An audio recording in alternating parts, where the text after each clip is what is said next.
வடக்கு சட்டமன்ற தொகுதி திராவிட முன்னேற்றக் கழக இளைஞரணியின் சார்பில் நடைபெற்றுக் கொண்டிருக்கின்ற திராவிட மாடல் பயிற்சி பாசறை கூட்டத்திற்கு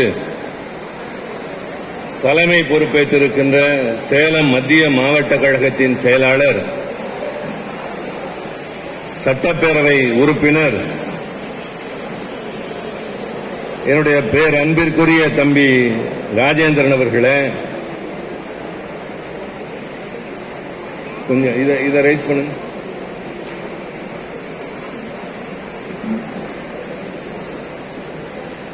வரவேற்புரை ஆற்றியிருக்கின்ற மாவட்ட இளைஞரணியின் அமைப்பாளர் தம்பி கே.சி. அறிவழகன் அவர்களே, முன்னிலை பொறுப்பேற்றிருக்கின்ற சேலம் மாநகராட்சி மேயர் ராமச்சந்திரன் உள்ளிட்ட கழகத்தினுடைய முன்னோடி பெருமக்களே, அன்பிற்கினிய அண்ணன் சுபாஷ் அவர்களே, முன்னதாக இந்த மன்றத்தில் திராவிட இயக்க வரலாற்றையும் அந்த இயக்கத்தினுடைய தொடர்ச்சியான வளர்ச்சியினுடைய பலன்களை தனக்கு கிடைத்த நேரத்தில் விரிவாக பேசி அமர்ந்திருக்கின்ற கழகத்தின் மாணவரணி இணைச் செயலாளர், தமிழக அரசின் சட்டமன்ற தலைமை கொறடா, என்னுடைய அன்பிற்கினிய தம்பி கோவி செழியன் அவர்களே, நன்றியுரை ஆற்ற இருக்கின்ற மாநகர இளைஞரணி அமைப்பாளர் சரவணன் அவர்களே, திரளாக இந்த மன்றத்திலே திரண்டிருக்கின்ற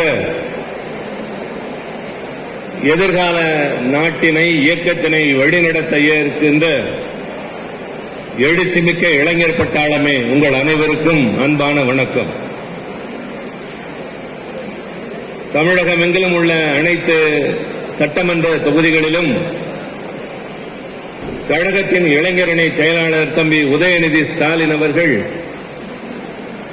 பயிற்சி பாசறைகளை நடத்திட வேண்டும் என்ற வரிசையில் சேலத்திலே உங்களை எல்லாம் சந்திக்கின்ற நல்ல வாய்ப்பினை நான் பெற்றிருக்கின்றேன்.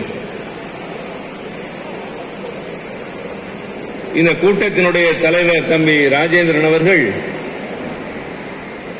உங்களுக்கு அறிமுகமானவர் என்பதை விட உங்கள் அன்பை பெற்றவர்.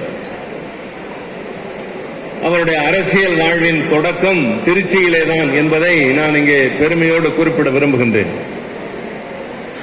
அவர் திருச்சி சட்டக்கல்லூரியிலே படித்துக் கொண்டிருந்த காலத்தில் 1985 ஆண்டு நடைபெற்ற இலங்கை தமிழர்களுக்கான அறப்போராட்டத்தில் கழகத்தின் சார்பில் பங்கேற்க வேண்டும் என்று என்னுடைய அன்பான அழைப்பினை ஏற்று கல்லூரி படிப்பை பற்றி கவலை கொள்ளாமல் இந்த போராட்டத்திலே பங்கேற்று 1.5 மாத காலம் சிறையேகி தன் அரசியல் வாழ்வை தொடங்கியவர் தம்பி ராஜேந்திரன் அவர்கள். அதற்கு பின்னால் மாணவர் அணியிலும் இளைஞர் அணியிலும் பின்னர் மாவட்ட செயலாளராகவும் சீரிய பணியாற்றி தொடர்ந்து இந்த பகுதியிலே அலைகளுக்கிடையில் வெற்றி வீரனாக சட்டமன்றத்திலே பணியாற்றிக் கொண்டிருக்கிற நல்ல தம்பி ராஜேந்திரன் அவர்கள். அதேபோல கோவி செழியன் அவர் இங்கே பேசிய போது குறிப்பிட்டதை போல் அவர் பள்ளியில் படிக்கிற போது நான் பொதுக்கூட்டத்தில் பேசி கேட்டிருக்கிறார், அவரும் பங்கேற்றிருக்கிறார். கல்லூரி மாணவர் பேரவை தலைவராக இருந்தபோது அவர் கல்லூரியில் நான் உரையாற்றி இருக்கிறேன். பின்னர் கால மாற்றத்தில் வளர்ச்சியில் நான் மாணவரணி செயலாளராக இருந்தபோது என்னோடு துணை செயலாளராக இருந்தவர். இன்றைக்கு அதே அமைப்பில் தொடர்கிறார் என்பதோடு சட்டப்பேரவை உறுப்பினராக 3வது முறையும் அரசு கொறடாவாக இன்றைக்கு ஆட்சியில் இருக்கிற போது அந்த பொறுப்பினை ஏற்று எல்லோரும் பாராட்டக்கூடிய அளவிற்கு செயல்பட்டு வருகிறார் என்பதை கடந்து இந்த மன்றத்தில் இன்றைக்கு இந்த பாசறையில் அவர் ஆற்றிய உரைதான் எனக்கு பெரும் மகிழ்ச்சி அளிப்பதாக இருந்தது. நான் நாடாளுமன்ற உறுப்பினர் என்பதால் கிடைக்கின்ற பெருமையை விட கழகத்தின் கொள்கை பரப்பு செயலாளர் என்பதிலே எனக்கு உவகை அதிகம், பெருமை அதிகம், கம்பீரம் அதிகம். அதற்கு காரணத்தை எடுத்துச் சொல்வதுதான் இது போன்ற கூட்டங்களுடைய அடிப்படை நோக்கம். இந்த நிகழ்ச்சி என்ன காரணத்திற்காக நடைபெறுகிறது? வழக்கமாக நடைபெறுகின்ற பொதுக்கூட்டங்களிலிருந்து மாறுபட்டு அரங்க கூட்டங்களிலிருந்து கொஞ்சம் வேறுபட்டு இது நடப்பதற்குரிய அடிப்படை காரணம் உங்களுக்கு பயிற்சி தர வேண்டும் என்பது. தம்பி, யாராவது பேசுறவங்க வெளியே போய் பேசலாம், வெளியே போகணுங்கிறவங்க இப்பயே போயிடலாம். ராஜேந்திரன், நீ உட்கார் தம்பி, நீ உட்கார்.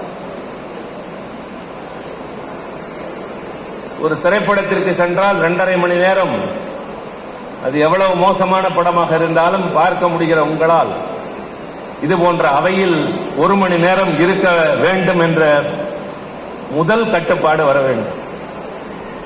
அறிஞர் அண்ணா அவர்கள் மறைந்த போது தந்தை பெரியார் சொன்னது, எல்லா கட்சிகளுக்கும் கொள்கைகள் உண்டு, ஆனால் அண்ணா விட்டு சென்ற தாரக மந்திரம் 3: கடமை, கண்ணியம், கட்டுப்பாடு. கடமை எல்லா அமைப்புகளிலும் உள்ளவர்களுக்கு உண்டு, கண்ணியம் எல்லா மனிதர்களுக்கும் உண்டு, ஆனால் கட்டுப்பாடு என்பது திராவிட முன்னேற்ற கழகத்திற்கு மட்டுமே உண்டு என்று பெரியார் சொல்லிவிட்டு சென்றார். அது மாதிரி இந்த சீழ்க்கை ஒலி இந்த இயக்கத்திற்கு இல்லாத ஒன்று. அதெல்லாம் நம்மை விட்டு சென்று ரொம்ப நாட்கள் ஆகிவிட்டன. எனவே வந்திருக்கிற இளைஞர்கள், மாணவர்கள் ஒரு போர் வீரர்கள் என்ற மனநிலையோடு இந்த இடத்தில் உட்கார்ந்திருக்க வேண்டும் என்று நான் அன்போடு கேட்டுக் கொள்கிறேன். பாசறை என்பதனுடைய நோக்கமே போருக்கு புறப்படுவதற்கு முன்னால் வீரர்களை ஓரிடத்தில் திரட்டி வைத்து மன்னன் பேசுகின்ற இடம், வீரர்கள் ஓய்வு கொள்ளுகின்ற இடம், வீரர்கள் ஒன்று கூடி பயிற்சி பெறுகின்ற இடம். அந்த இடத்திலே வந்து பேசுகிற போது இந்த போர் என்ன காரணத்தால் மூண்டது, என்ன காரணத்திற்காக நாம் இதில் வெற்றி பெற்று தீர்ந்தாக வேண்டும், அதில் எந்த இழப்பு ஏற்பட்டாலும் தாங்கிக் கொள்ள வேண்டும் என்றால் மண்ணின் மானங்காக்க, நம்மை இடித்து பழித்தவனை வென்றெடுத்து அவனுக்கு பாடம் புகட்டுவதற்காக, நமக்குரியதை தனக்கென சொல்கிறார்களே அதற்கிடமிருந்து அவர்களை மீட்டு பெறுவதற்காக என்று விளக்கி சொல்லி வீரர்களை தயார்படுத்துகின்ற பாசறையாகத்தான் இதை நீங்கள் கருதிட வேண்டும். திராவிட முன்னேற்ற கழகத்தில் ஏன் நீங்கள் இணைந்திருக்கிறீர்கள் என்று கேட்டால் அதற்கான விடை பெரும்பாலோருக்கு தெரியவில்லை என்று தம்பி செழியன் சொன்னார். அது உண்மைதானா என்று நான் தெரிந்து கொள்ள விரும்புகின்றேன். இந்த 2வது வரிசையில 2வது உட்கார்ந்திருக்கிறது, ஏன் திமுகவில் இருக்கேன்னு எனக்கு சொல்லுங்க. ஒரு ஹேண்ட் மைக் கொடுங்க. இல்ல அங்கேயே கொடு, மைக்கு கொடு.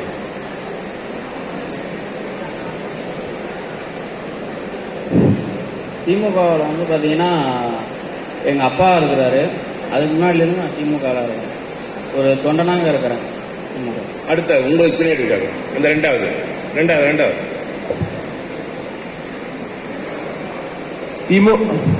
திமுகல இந்த கடமை, கண்ணியம், கட்டுப்பாடு இந்த 3 இதை வச்சுதான் நாங்க இருக்கேன். இப்ப நான் சொன்னேன். அது இல்லாம எங்க குடும்பத்துல பாரம்பரியமா திமுகல தான் இருக்காங்க. சரி,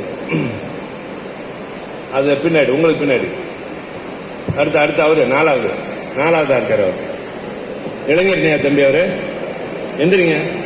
என்ன பண்ணிட்டு இருக்கீங்க? இப்பதான் புதுசா சேர்ந்திருக்கேன். இப்பதான் சேர்ந்திருக்கேன். என்ன பண்ணிட்டு இருக்கீங்க?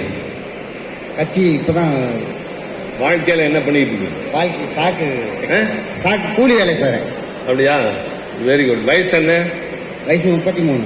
சரி, இதுல மாணவர்கள் எத்தனை பேர் இருக்கீங்க? கொஞ்சம் கை தூக்குங்க. படிச்சுட்டு இருக்க மாணவர்கள், மாணவர் அணி இல்ல, படித்துக் கொண்டிருக்கும் மாணவர்கள். அவர்கிட்ட கொடுங்க, இந்த தம்பி கிட்ட பின்னாடி. அவர்தான், நீங்க தான். ஏன் திமுகவில் மாணவர் அணியில சேர்ந்தீங்க? கழகப்பணி ஆற்றணும்னு எனக்கு ஒரு ஆசை. தம்பி, கழகப்பணி ஆற்றணும்னு எனக்கும் ஒரு ஆசை. எதனால கழகப்பணி ஆற்றணும்னு நினைக்கிறீங்க? நீங்க அரசியலுக்கு வரணும்னு விரும்பினா நிறைய கட்சி இருக்கு, ஏன் திமுக வந்தீங்க? திமுக ஒரு கேள்வி, பொது வாழ்க்கை, பொது தொண்டாற்ற விரும்புகிறேன் அப்படின்னா நிறைய கட்சி இருக்கு. ஏன் திமுக வந்தீங்க? எங்க வீட்டுல எல்லாரும் வீட்டில் எல்லாரும் இருக்காங்க. Good good good. பின்னாடி அவர்தான் கை தச்சிட்டு இருக்கு. எஸ், அவர்தான் திரும்பி பார்க்கிறாரு. அவர்தான். அவர்கிட்ட கொடுங்க கொடுங்க கொடுங்க.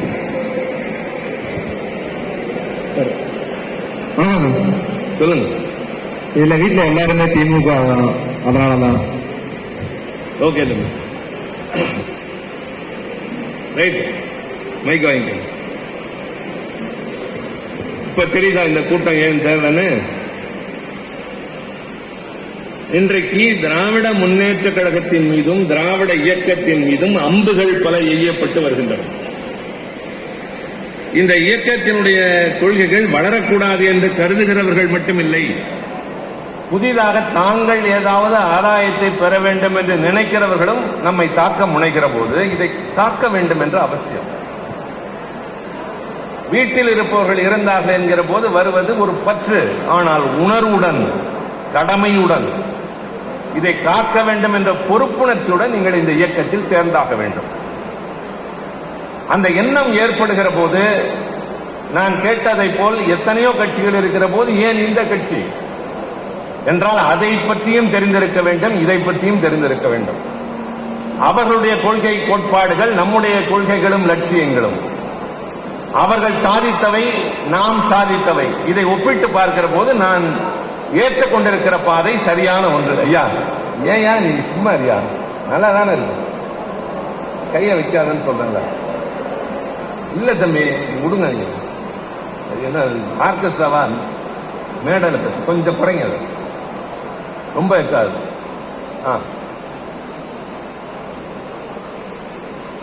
அது தெரிகிற போதுதான் இதனுடைய சிறப்பு தெரியும்.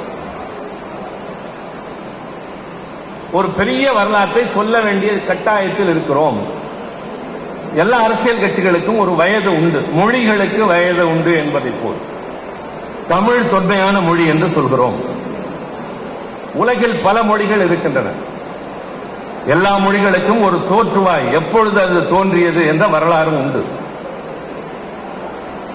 உதாரணத்திற்கு சொல்ல வேண்டும் என்றால் ஆங்கில மொழி இன்றைக்கு உலகின் பல நாடுகளில் பேசப்படுகின்ற மொழி. அந்த ஒரு மொழி இருந்தால் போதும், உலகின் பல நாடுகளை சுற்றி வரலாம் என்ற பெருமை மிக்க ஆங்கில மொழி புழக்கத்திற்கு வந்தது என்பதே 10வது நூற்றாண்டில், சரியாக 1000 ஆண்டுகளுக்கு முன்னால். 1000 ஆண்டுகளுக்கு முன்னால் தமிழ்நாட்டில் ராஜராஜ சோழன் தஞ்சையில் பெரிய கோயிலை கட்டிக் கொண்டிருந்தான்.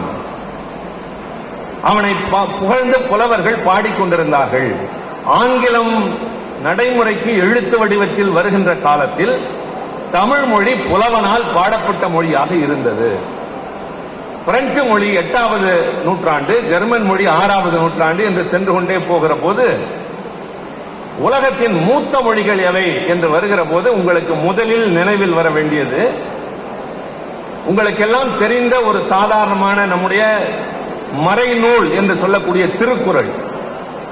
அது எழுதப்பட்டது 2000 ஆண்டுகளுக்கு முன்னால். ஆங்கிலம் புழக்கத்திற்கு வந்தது 1000 ஆண்டுகளுக்கு முன்னால். ஆனால் திருக்குறளே 2000 ஆண்டுகளுக்கு முன்னால் என்றால் தமிழ் அதற்கு முன்னாலும் தோன்றியிருக்க வேண்டும். தமிழுக்கு இலக்கணம் எழுதிய ஒருவன் இருந்தான், அவர் பெயர் தொல்காப்பியர். தொல்காப்பியர் வாழ்ந்தது 2500 ஆண்டுகளுக்கு முன்னால். ஆக ஒரு மொழிக்கு இலக்கணம் எழுதுகின்ற அளவிற்கு 2500 ஆண்டுகளுக்கு முன்னாலேயே செழுமையுடன் இருந்தது தமிழ் மொழி. ஆச்சரியமாக இருக்கும். என்றால் தமிழ் மொழி ஒன்றுதான் இருந்ததா? இல்லை, பல மொழிகள் இருந்தன. கிரேக்க நாட்டிலே உலகம் முழுவதும் பலவற்றை சொல்லித் தந்த கிரேக்கன் கிறிஸ்து பிறப்பதற்கு முன்னால் என்று சொல்லுகின்ற காலங்களில் பல சாதித்திருக்கிறான். அவன் மொழி இருந்தது, அது அழிந்து போனது. பைபிள் என்று சொல்லப்படுகிற விவிலியம் எழுதப்பட்ட ஹீப்ரு மொழி அது இருந்தது, இப்பொழுது இல்லை. ரோம் போன்ற நகரங்களில் இருந்த லத்தீன் மொழி இப்பொழுது இல்லை. சீனாவில் இருக்கிற மொழி மூத்த மொழி, அது இருக்கிறது, சீனாவுக்குள் மட்டும் இருக்கிறது. சமஸ்கிருதம் மூத்த மொழிதான், ஆனால் அது பேச்சு மொழி அல்ல, மக்களுடைய மொழி அல்ல, அது வெறும் இலக்கிய மொழி மட்டுமே. ஆனால் தமிழ் மட்டும்தான் இன்றைக்கு உலகின் 8 நாடுகளில் ஆட்சி மொழியாக இருப்பதோடு மட்டுமல்லாமல் ஆயிரக்கணக்கான ஆண்டுகளை கடந்தும் இன்னும் மக்கள் மொழியாக, பேச்சு மொழியாக, எழுத்து மொழியாக, இலக்கிய மொழியாக வளமுடன் செழுமையுடன் இருக்கிறது என்ற காரணத்தால் தான் சிதையா உன் சீரிழமை திறன்வியந்து என்று தமிழ் மொழியை பாராட்டினார். ஆக நம்முடைய மொழியின் மூத்தத்தன்மை தெரிவதைப் போல இந்த இயக்கத்தின் மூத்தத்தன்மை தெரிய வேண்டும். இந்திய நாட்டில் பழம்பெரும் கட்சி என்று சொல்லிக் கொள்ளக்கூடிய பெருமை காங்கிரஸ் கட்சிக்கு உண்டு என்று சொன்னால், அதை போல இன்னும் அதைவிட அதிகம் சாதித்த கட்சி திராவிட பேர் இயக்கம் என்று சொல்லுகிற உணர்வு உங்களுக்கு வந்தாக வேண்டும். அதற்கு சிலவற்றை தெரிந்து கொண்டாக வேண்டும். ஏதோ ஒரு கட்சியில் இருக்கிறோம், இது இன்றைக்கு ஆளுகின்ற கட்சி, நமக்கு தெரிந்தவர் சட்டமன்ற உறுப்பினர், நமக்கு வேண்டியவர் அமைச்சர், இவர் நாடாளுமன்ற உறுப்பினர், தெருவில் இருக்கிறவர்கள் மாநகராட்சி மன்ற உறுப்பினர்கள், அதனால நல்லது கெட்டது கிடைக்கும் என்று எண்ணுவது அல்ல.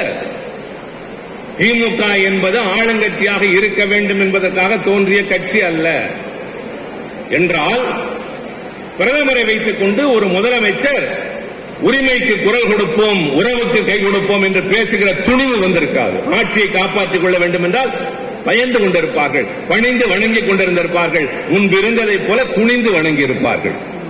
ஆனால் துணிந்து பேசுகிறார் என்றால் எதை வந்தாலும் சந்திக்க தயார். எங்களுக்கு கொள்கைதான் முக்கியம் என்று சொல்கிற போது, தோழர்களே, கொள்கை முக்கியம் என்று சொல்லுகிற நீங்கள் ரோஜா மலர்களால் ஆன பாதையில் நடக்க முடியாது. முட்புதர்கள் கிடக்கிற பாதையும் கடந்துதான் தீர வேண்டும். அக்கினி ஆற்றை கடந்துதான் செல்ல வேண்டும். பல சோதனைகளை சந்திக்க வேண்டும் என்பதை சொல்வதற்குத்தான் நாங்கள் வந்திருக்கிறோம். ஆசை வார்த்தை பேசுவதற்கு அல்ல. உங்களுக்கு கடமை வர வேண்டும், அதற்கு தேவையான வார்த்தைகளோடு நாங்கள் வந்திருக்கிறோம். இந்த இயக்கத்தில் இணைகின்றவர்கள் வாழ்க்கையின் தேவைகளை, வாழ்க்கையின் வசதிகளை மறந்துவிட்டதோடு மட்டுமல்ல, போராட்டங்களில் பங்கேற்கின்ற நிலை வர வேண்டும். என் வாழ்க்கை ராஜேந்திரனுடைய அரசியல் வாழ்க்கை, செடியன் போன்றவர்கள் எல்லாம் அரசியலை நாங்கள் சிறைச்சாலையில் தொடங்கினோம் என்று சொல்கிற போது என்ன காரணம்? குற்றம் செய்து விட்டா, ஏதாவது சட்டத்திற்கு புறம்பான காரியத்தில் ஈடுபட்டா அல்ல. ஒரு நாட்டுக்காக, ஒரு மொழிக்காக, ஒரு இனத்திற்காக பாடுபடக்கூடிய ஒரு இயக்கத்தின் செயல்பாடுகளை நடைமுறைப்படுத்துகிறவர்களாக சிறைச்சாலைக்கு சென்றோம். நான் அச்சப்படுத்துவதாக நீங்கள் நினைக்க வேண்டாம். எதிர்காலத்தில் நீங்கள் கூட களம் காண வேண்டிய நிலை வரலாம். களம் காண வேண்டும் என்றுதான் சொல்கிறேன். களம் என்பது வீரம் செறிந்தது. களம் என்பது வீரர்கள் மட்டுமே நடமாடக்கூடியது. களம் என்பது லட்சிய வீரனுக்கு மட்டுமே உரியது. வாழ்க்கையில் வெறும் வசதி இருந்தால் போதும் என்று நினைக்கிறவன் களம் செல்ல மாட்டான். திராவிட முன்னேற்ற கழகத்திலே கடந்த காலத்தில் மொழிக்காக உயிர் தந்தவர்கள் இருக்கிறார்கள். அடி உதைப்பட்டவர்கள், சிறைக்கு சென்றவர்கள், குடும்பத்தை மறந்தவர்கள் எத்தனையோ பேர். அதன் விளைவுதான் இன்றைக்கு நாமெல்லாம் இந்த இடத்திலே உட்கார்ந்திருக்கிறோம். அதைத்தான் அவர் பேசுகிற போது சொன்னார். நான் முதலில் உங்களிடம் கேட்டதை போல் எத்தனை பேர் படிக்கிறீர்கள் என்று கேட்டேன், எத்தனை பேர் மாணவரணி என்று கேட்டேன். அந்த போன்ல பேசுறாருல ஒருத்தர், இந்த போனை மூல வாங்க வாங்க, எல்லா போனும் சைலண்ட் மோடுக்கு போகணும். இதுல எத்தனை பேர் தம்பி பட்டதாரிகள்? பட்டதாரிகள், பட்டம் பெற்றவர்கள் எத்தனை பேர்? நீ தான், உங்களையும் தான். ஏன் கை தூக்கியா? எம்எல்ஏ பட்டதாரி தானே, கை தூக்கு.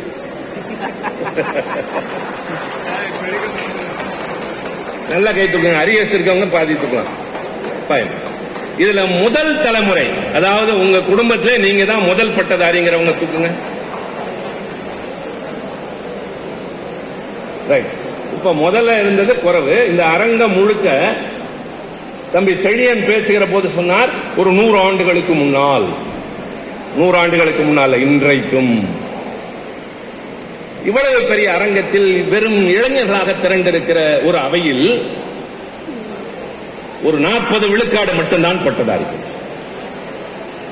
அதிலே பாதிக்கும் குறைவானவர்கள் முதல் தலைமுறை பட்டதாரிகள் என்றால், நாடு விடுதலை அடைந்து 72 ஆண்டுகள், 75 ஆண்டுகள், குடியரசாகி 72 ஆண்டுகள், இத்தனைக்கும் பின்னால் ஒரு குடும்பத்தில் இப்போதான் முதல் பட்டதாரி கல்லூரிக்கு கால் எடுத்து வைக்கும். பல குடும்பங்களில் இன்னும் இதுல எத்தனை பேர் வீட்டில் டாக்டர்? யார் வீட்லயாவது ஒரு டாக்டர் அண்ணன், தம்பி, அப்பா, அம்மா, சித்தப்பா, பெரியப்பா? நல்ல கை தூக்குங்க. 1 2 3 4 5 5 பேர், 6 பேர், பரவாயில்ல, இந்த ஊர் பரவாயில்ல. 6 பேர் வீட்டில் மருத்துவர்கள். நீங்க யாரும் மருத்துவர் இல்ல. இங்க இருக்கிறவங்கள பாதி பேர் பட்டதாரி இல்லை என்று சொன்னால் இதை பத்தி முதல்ல யோசிக்கணும். முதல்ல நீங்க யோசிக்க வேண்டியது அதுதான்.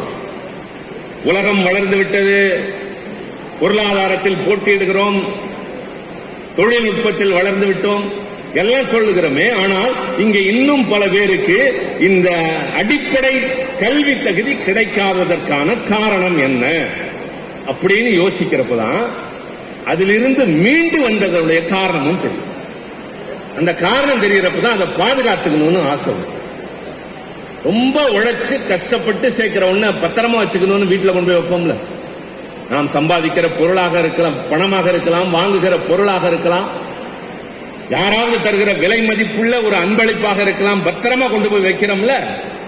அதே மாதிரிதான் ஒரு காலத்தில் நமக்கு மறுக்கப்பட்டதை மீட்டெடுத்து கொடுத்த இந்த இயக்கம் அதை பத்திரமாக பாதுகாக்க வேண்டிய கடமை அடுத்த தலைமுறையினாக உங்களுக்கு இருக்கு. உங்களிடம் நிறைய எதிர்பார்த்து வந்திருக்கிறோம் தோழர்களே. நான் இப்பொழுது மூத்த தலைமுறை வரிசைக்கு வந்துவிட்டேன். நானும் ராஜேந்திரனும் ஒரு காலத்தில் நாங்கள் எல்லாம் சின்னவர்கள். தம்பி செழியன் உட்பட, செழியன் எங்களை தொடர்ந்து வந்தவர். நான் மிசாவிலிருந்து வெளிவந்து அரசியலில் தீவிர ஆர்வம் காட்டிய போது பல பேர் உனக்கு என்ன அவசரம் என்று கேட்டார்கள். உனக்கெல்லாம் என்னையா வயசாயிடுச்சு, ஏன் இப்பயா அவ்வளவு ஆசை? ஒரு வருட சிறைக்கு பின்னால் கேட்டார்கள். அவர்களுக்கு முன்னால் நான் கொஞ்சம் முதிர்ச்சி அடைந்தவன் என்று காட்டுவதற்காக இது மாதிரி கண்ணாடி இல்லாத காலத்தில் வெறும் வெள்ளை கண்ணாடி போட்டு இருக்கணும். அப்படியும் எடுக்கல, சால்வை போட்டுக்கிட்டு நான் பெரிய ஆள் அப்படின்லாம் காட்டி பார்த்தோம். அதையும் அவர்கள் ஏற்கவில்லை. ஆக ஒருவரை பார்க்கிற போது வயதின் காரணத்தினால் என்று சொல்கிறார்கள். ஆனால் அன்றைக்கு அதையும் மீறி கலைஞர் போன்றவர்கள் எங்களை கண்டெடுத்து அரவணைத்த காரணத்தால் தான் இன்றைக்கு நான் நாடாளுமன்ற உறுப்பினர்.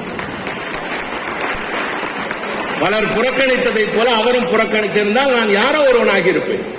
என் கல்வி தகுதிக்கு ஏற்ற வேலை தேடி போயிருப்பேன். நாளை உங்களிலே ஒருவர் இந்த இடத்துல வந்து பயிற்சி வகுப்பு எடுக்கிற ஒரு தோழனாக மாற வேண்டும் என்பது எங்கள் ஆசை. ஏதோ நிரந்தரமாக யாரும் இருந்துவிட முடியாது. இந்த தலைவர்கள் எல்லாம் இருந்தார்கள், இல்லை. இப்பொழுது தளபதி வழி நடத்துகிறார், நாங்கள் இருக்கிறோம், அடுத்து நீங்கள் என்று இது தொடர்ந்து கொண்டே இருக்க வேண்டிய வரிசை என்றால் இது வெறும் தேர்தல் வெற்றியினால் தொடர்ந்து எடுத்துச் செல்லப்படக்கூடிய லட்சிய சுடர் அல்ல. இது தியாக தீபம். உணர்வு பூர்வமாக அதை பாதுகாக்க வேண்டும் என்ற வேகம் வர வேண்டும். அதிகமாக சொல்ல வேண்டும் என்றால் வெறி வர வேண்டும். இதை யாரும் தொடக்கூடாது, தொட முடியாது, நான் இருக்கிற வரை என்று சொல்லுகிற வீரர்கள் இன்றைக்கு இந்த மன்றத்தில் வந்திருக்கிறீர்கள். அப்படித்தான் நீங்கள் கிளம்பி செல்ல வேண்டும். அது சுயநலத்தினால் அல்ல, நம் இன நலத்தினால், நம் மொழி நலத்தினால், இந்த மண்ணின் நலத்தினால் உங்களுக்கு வர வேண்டும் என்ற காரணத்தால் தான் இந்த பயிற்சி வகுப்பு. ஏதோ வந்து தெரிந்ததை சொல்லிவிட்டு போவோம் என்பதல்ல. உங்கள் இன்றைக்கு வந்திருப்பதில் ஒரு 1000 பேர் இந்த மன்றத்தில் இருந்தால் கிளம்பி செல்கிற போது நான் குறைந்த அளவில் சொல்கிறேன், ஒரு 20 பேர் எங்கள் படைவரிசை வீரனாக திரும்பி சென்றால் போதும். 20 பேர். அந்த 20 பேர் யார்? நீங்களே முடிவெடுத்துக் கொள்ளுங்கள். அது நான் என்று கை உயர்த்துகிற போது பல கரங்களாக இருக்கலாம். நான் குறைத்து 20 பேர் என்று சொல்கிறேன். அதுதான் இந்த கூட்டத்தின் முயற்சியின் நோக்கம். ஆசரைக்கு நாங்கள் வீரர்களை தேடி வந்திருக்கிறோம், இந்த கொடியை உயர்த்தி பிடிப்பதற்காக. அதற்காகத்தான் சொன்னோம், இந்த இயக்கத்திற்கு ஒரு பெரிய வயது உண்டு, அதை பேசாதே என்கிறான். திராவிடமா யார் கண்டுபிடித்தார்கள்? ஆளுநர் பேசுகிறார். அதுதான் வேடிக்கை. ஆளுநர் பொறுப்பு என்பது அரசியல் சட்டம் தருகின்ற பொறுப்பு. மிகவும் பொறுப்பு வாய்ந்த அந்த இடத்திலே உட்கார்ந்து கொண்டு ஒருவர் பேசக்கூடாததெல்லாம் பேசுகிறார், பேச தேவையில்லாதை பேசுகிறார். சனாதன தர்மம் இந்த நாட்டிற்கு தேவை என்கிறார். அது அவர் வேலை அல்ல. திராவிடம் என்பது கண்டுபிடிக்கப்பட்ட சொல் என்கிறார். ஐயா, அது உங்கள் வேலை அல்ல. I know about the constitution and also the powers of constitutional authority. எதற்காக பேசுகிறீர்கள்? நாங்கள் பொறுப்புடன் பதில் சொல்கிறோம், உங்களைப் போல அல்ல. சனாதன தர்மம் என்றால் என்ன? எதை அவர் பாதுகாக்க வேண்டும் என்கிறார்? அது ஒரு புறம் இருக்கட்டும். திராவிடம் என்ற சொல் எப்போது கண்டுபிடிக்கப்பட்ட சொல்? ஜனகன மன அதி என்று பாடுகிறீர்களே, அதிலே திராவிடம் வருகிறது. வங்க மொழியில எழுதிய ரவீந்திரநாத் தாகூர் எழுதியதில் திராவிடம் வருகின்றது. 1857 கால்டுவெல் எழுதிய திராவிட மொழிகளின் ஒப்பிலக்கணம் இந்த பகுதியிலே உள்ள தமிழ், மலையாளம், கன்னடம், தெலுங்கு இவற்றையெல்லாம் ஆராய்ந்த, சமஸ்கிருதம் போன்ற மொழிகளை கற்றறிந்த கால்டுவெல் எழுதிய நூலில் திராவிடம் என்று வருகிறது. அவ்வளவு தூரம் போவானேன். அபிதான சிந்தாமணி என்று ஒன்று இருக்கிறது, என்சைக்ளோபீடியா என்பார்கள். என்சைக்ளோபீடியா என்றால் டிக்ஷனரி, அதை விட பெரிது என்சைக்ளோபீடியா. எந்த சொல்லுக்கு விளக்கம் வேண்டும் என்றாலும் கூகுளை போல தரக்கூடியது அந்த நாட்களில். அதில் இருக்கிறது.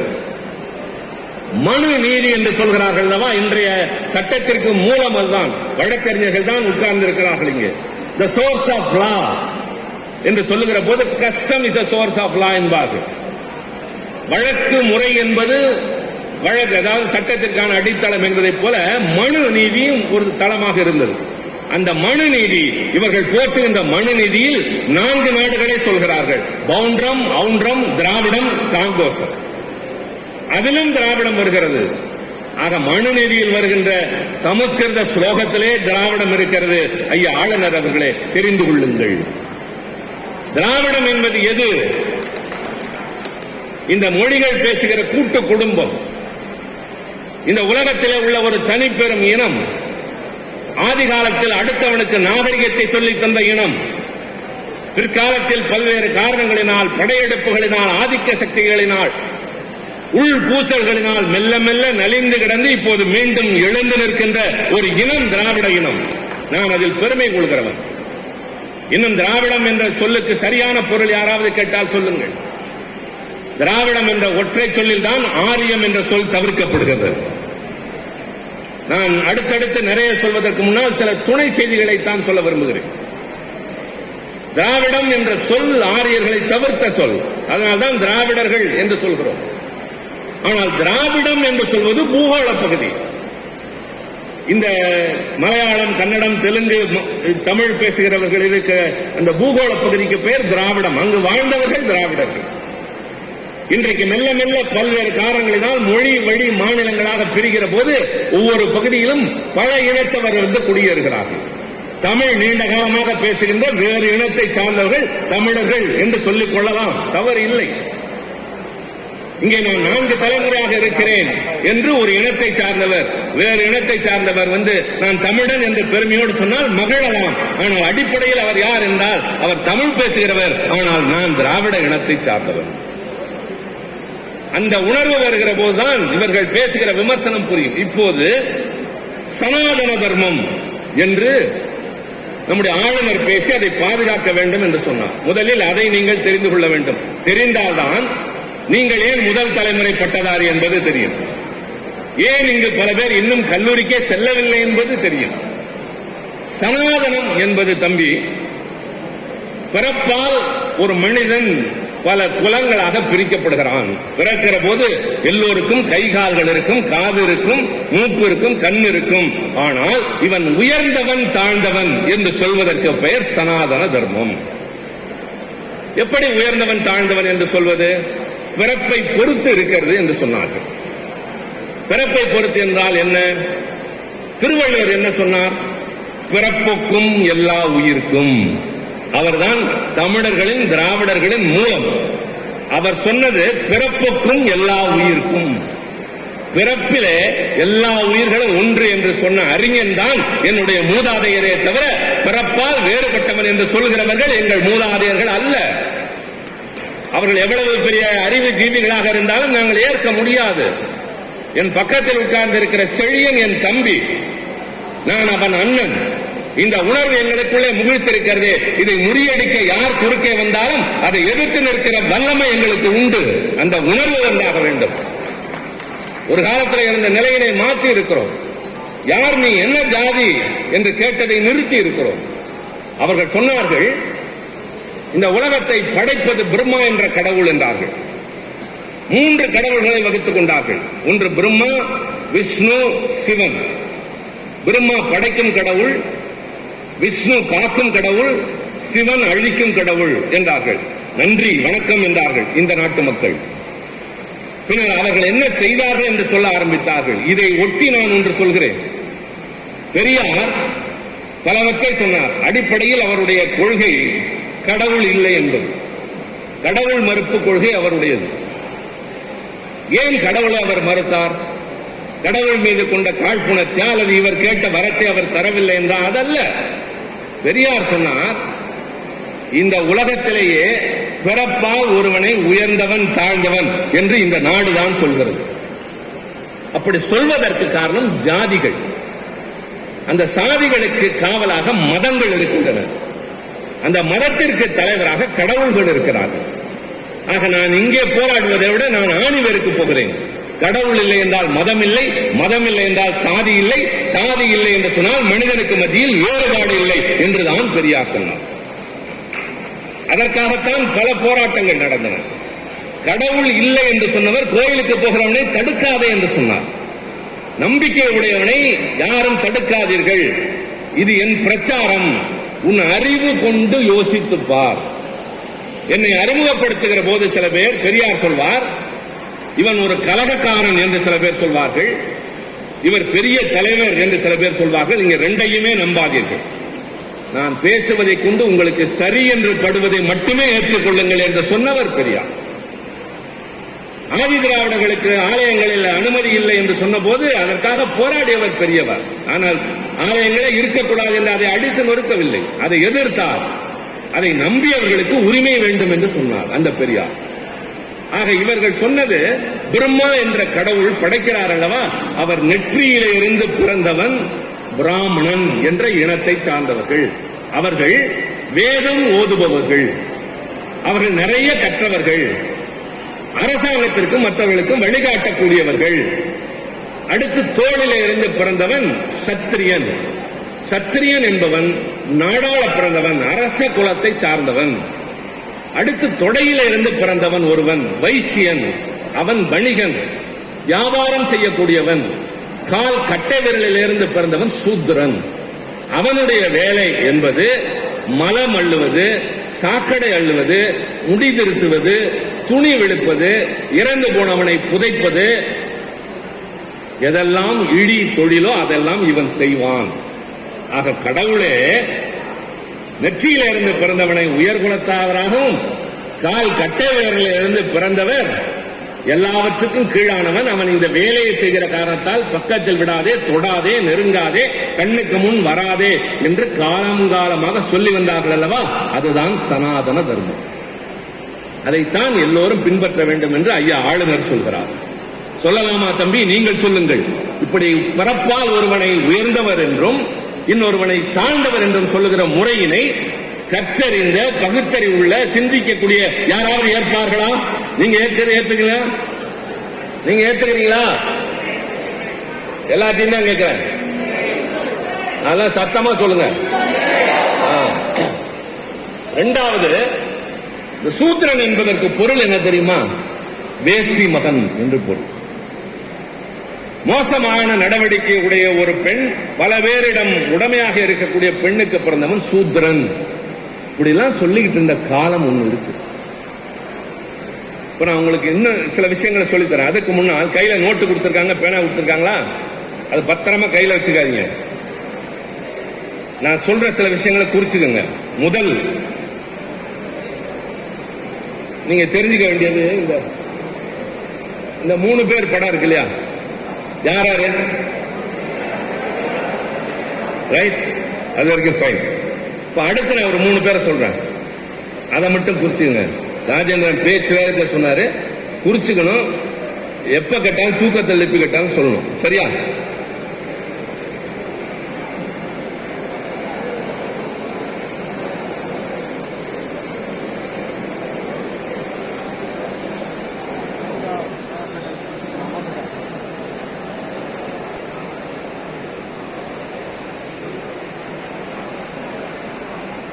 படிங்க. Very good. எழுதிட்டீங்களா? கொஞ்சம் எழுதிக்கங்க. ஓ, கையை வச்சுட்டு உட்காந்துருக்க. எழுதியா? இளைஞர் தானே? இல்ல வேற ஆளா? மூத்தாளா? உன்னத்தான்ப்பா. Second row. உங்களுக்கு அடுத்து உட்கார்ந்துருக்காரு அவரு, அதுக்கு பின்னாடி. நோட்டு இருக்கா இல்லையா? எழுது. தெரியுமா? நீங்க இல்ல, அங்க பின்னாடி அவர் எழுதுறாரா? நான் பறிச்சு பிட்டு அடிக்கிறது.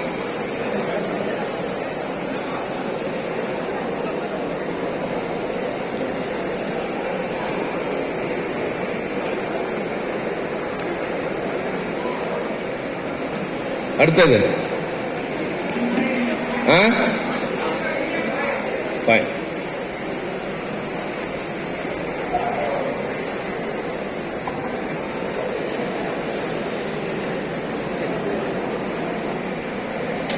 அடுத்தது படிங்க.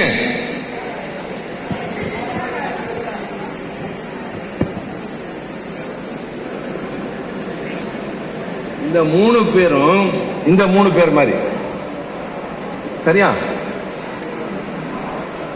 இப்ப அறிஞர் பெருமக்கள்னு ஒரு 3 பேரா சொல்றேன் நான். சாக்ரட்டிஸ் கிரேக்க நாட்டுல, கன்பூசியஸ் சீன நாட்டுல, புத்தன் இந்தியாவில். சரியா? இந்த 3 பேரும் அறிஞர் பெருமக்கள். காரல் மார்க்ஸ், லெனின், ஸ்டாலின், இந்த 3 பேரும் பொது உடைமையில 3 தலைவர்கள். காந்தி, நேரு, சுபாஷ் சந்திர போஸ் காங்கிரஸ் கட்சியின் தலைவர்கள். பெரியார், அண்ணா, கலைஞர் பின்னாடி. அதுக்கு முன்னாடி இந்த 3 பேர் இருக்காங்க பாருங்க, திராவிட இயக்கத்தின் முப்பெரும் தலைவர்கள் இந்த 3 பேர். புரியுதா? உங்கள் மூதாதையர்கள் யார் என்று கேட்கிற போது வீட்டில் இருக்கிற சொந்தக்காரர்கள் மட்டுமல்ல, இந்த இவர்களுடைய படங்கள், பெயர்களும் இங்கு வந்திருக்கிற அத்தனை பேருக்கும் தெரிய வேண்டும்.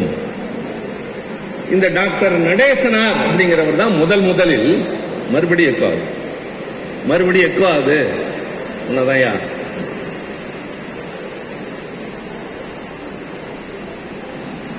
நடேசனார்ங்கிறவர் தான் என்ன பார்க்கிறாருன்னா, எல்லா இடத்திற்கு போனாலும் எங்க பார்த்தாலும் ஒரு சமுதாயத்தை சார்ந்தவர்களே வேலையில இருக்காங்க, ஒரு சமுதாயத்தை சார்ந்த பெரிய ஆளா இருக்காங்க. ஒரு சமுதாயம் தெரியும், எதுன்னு தெரியுது இல்லையா? தம்பி ப்ளீஸ் சிட் டவுன், உட்காருங்க. என்ன சினிமா தேட்டரா எந்திரிச்சு போறதுக்கு வர்றதுக்கு? என்ன இளைஞரணி?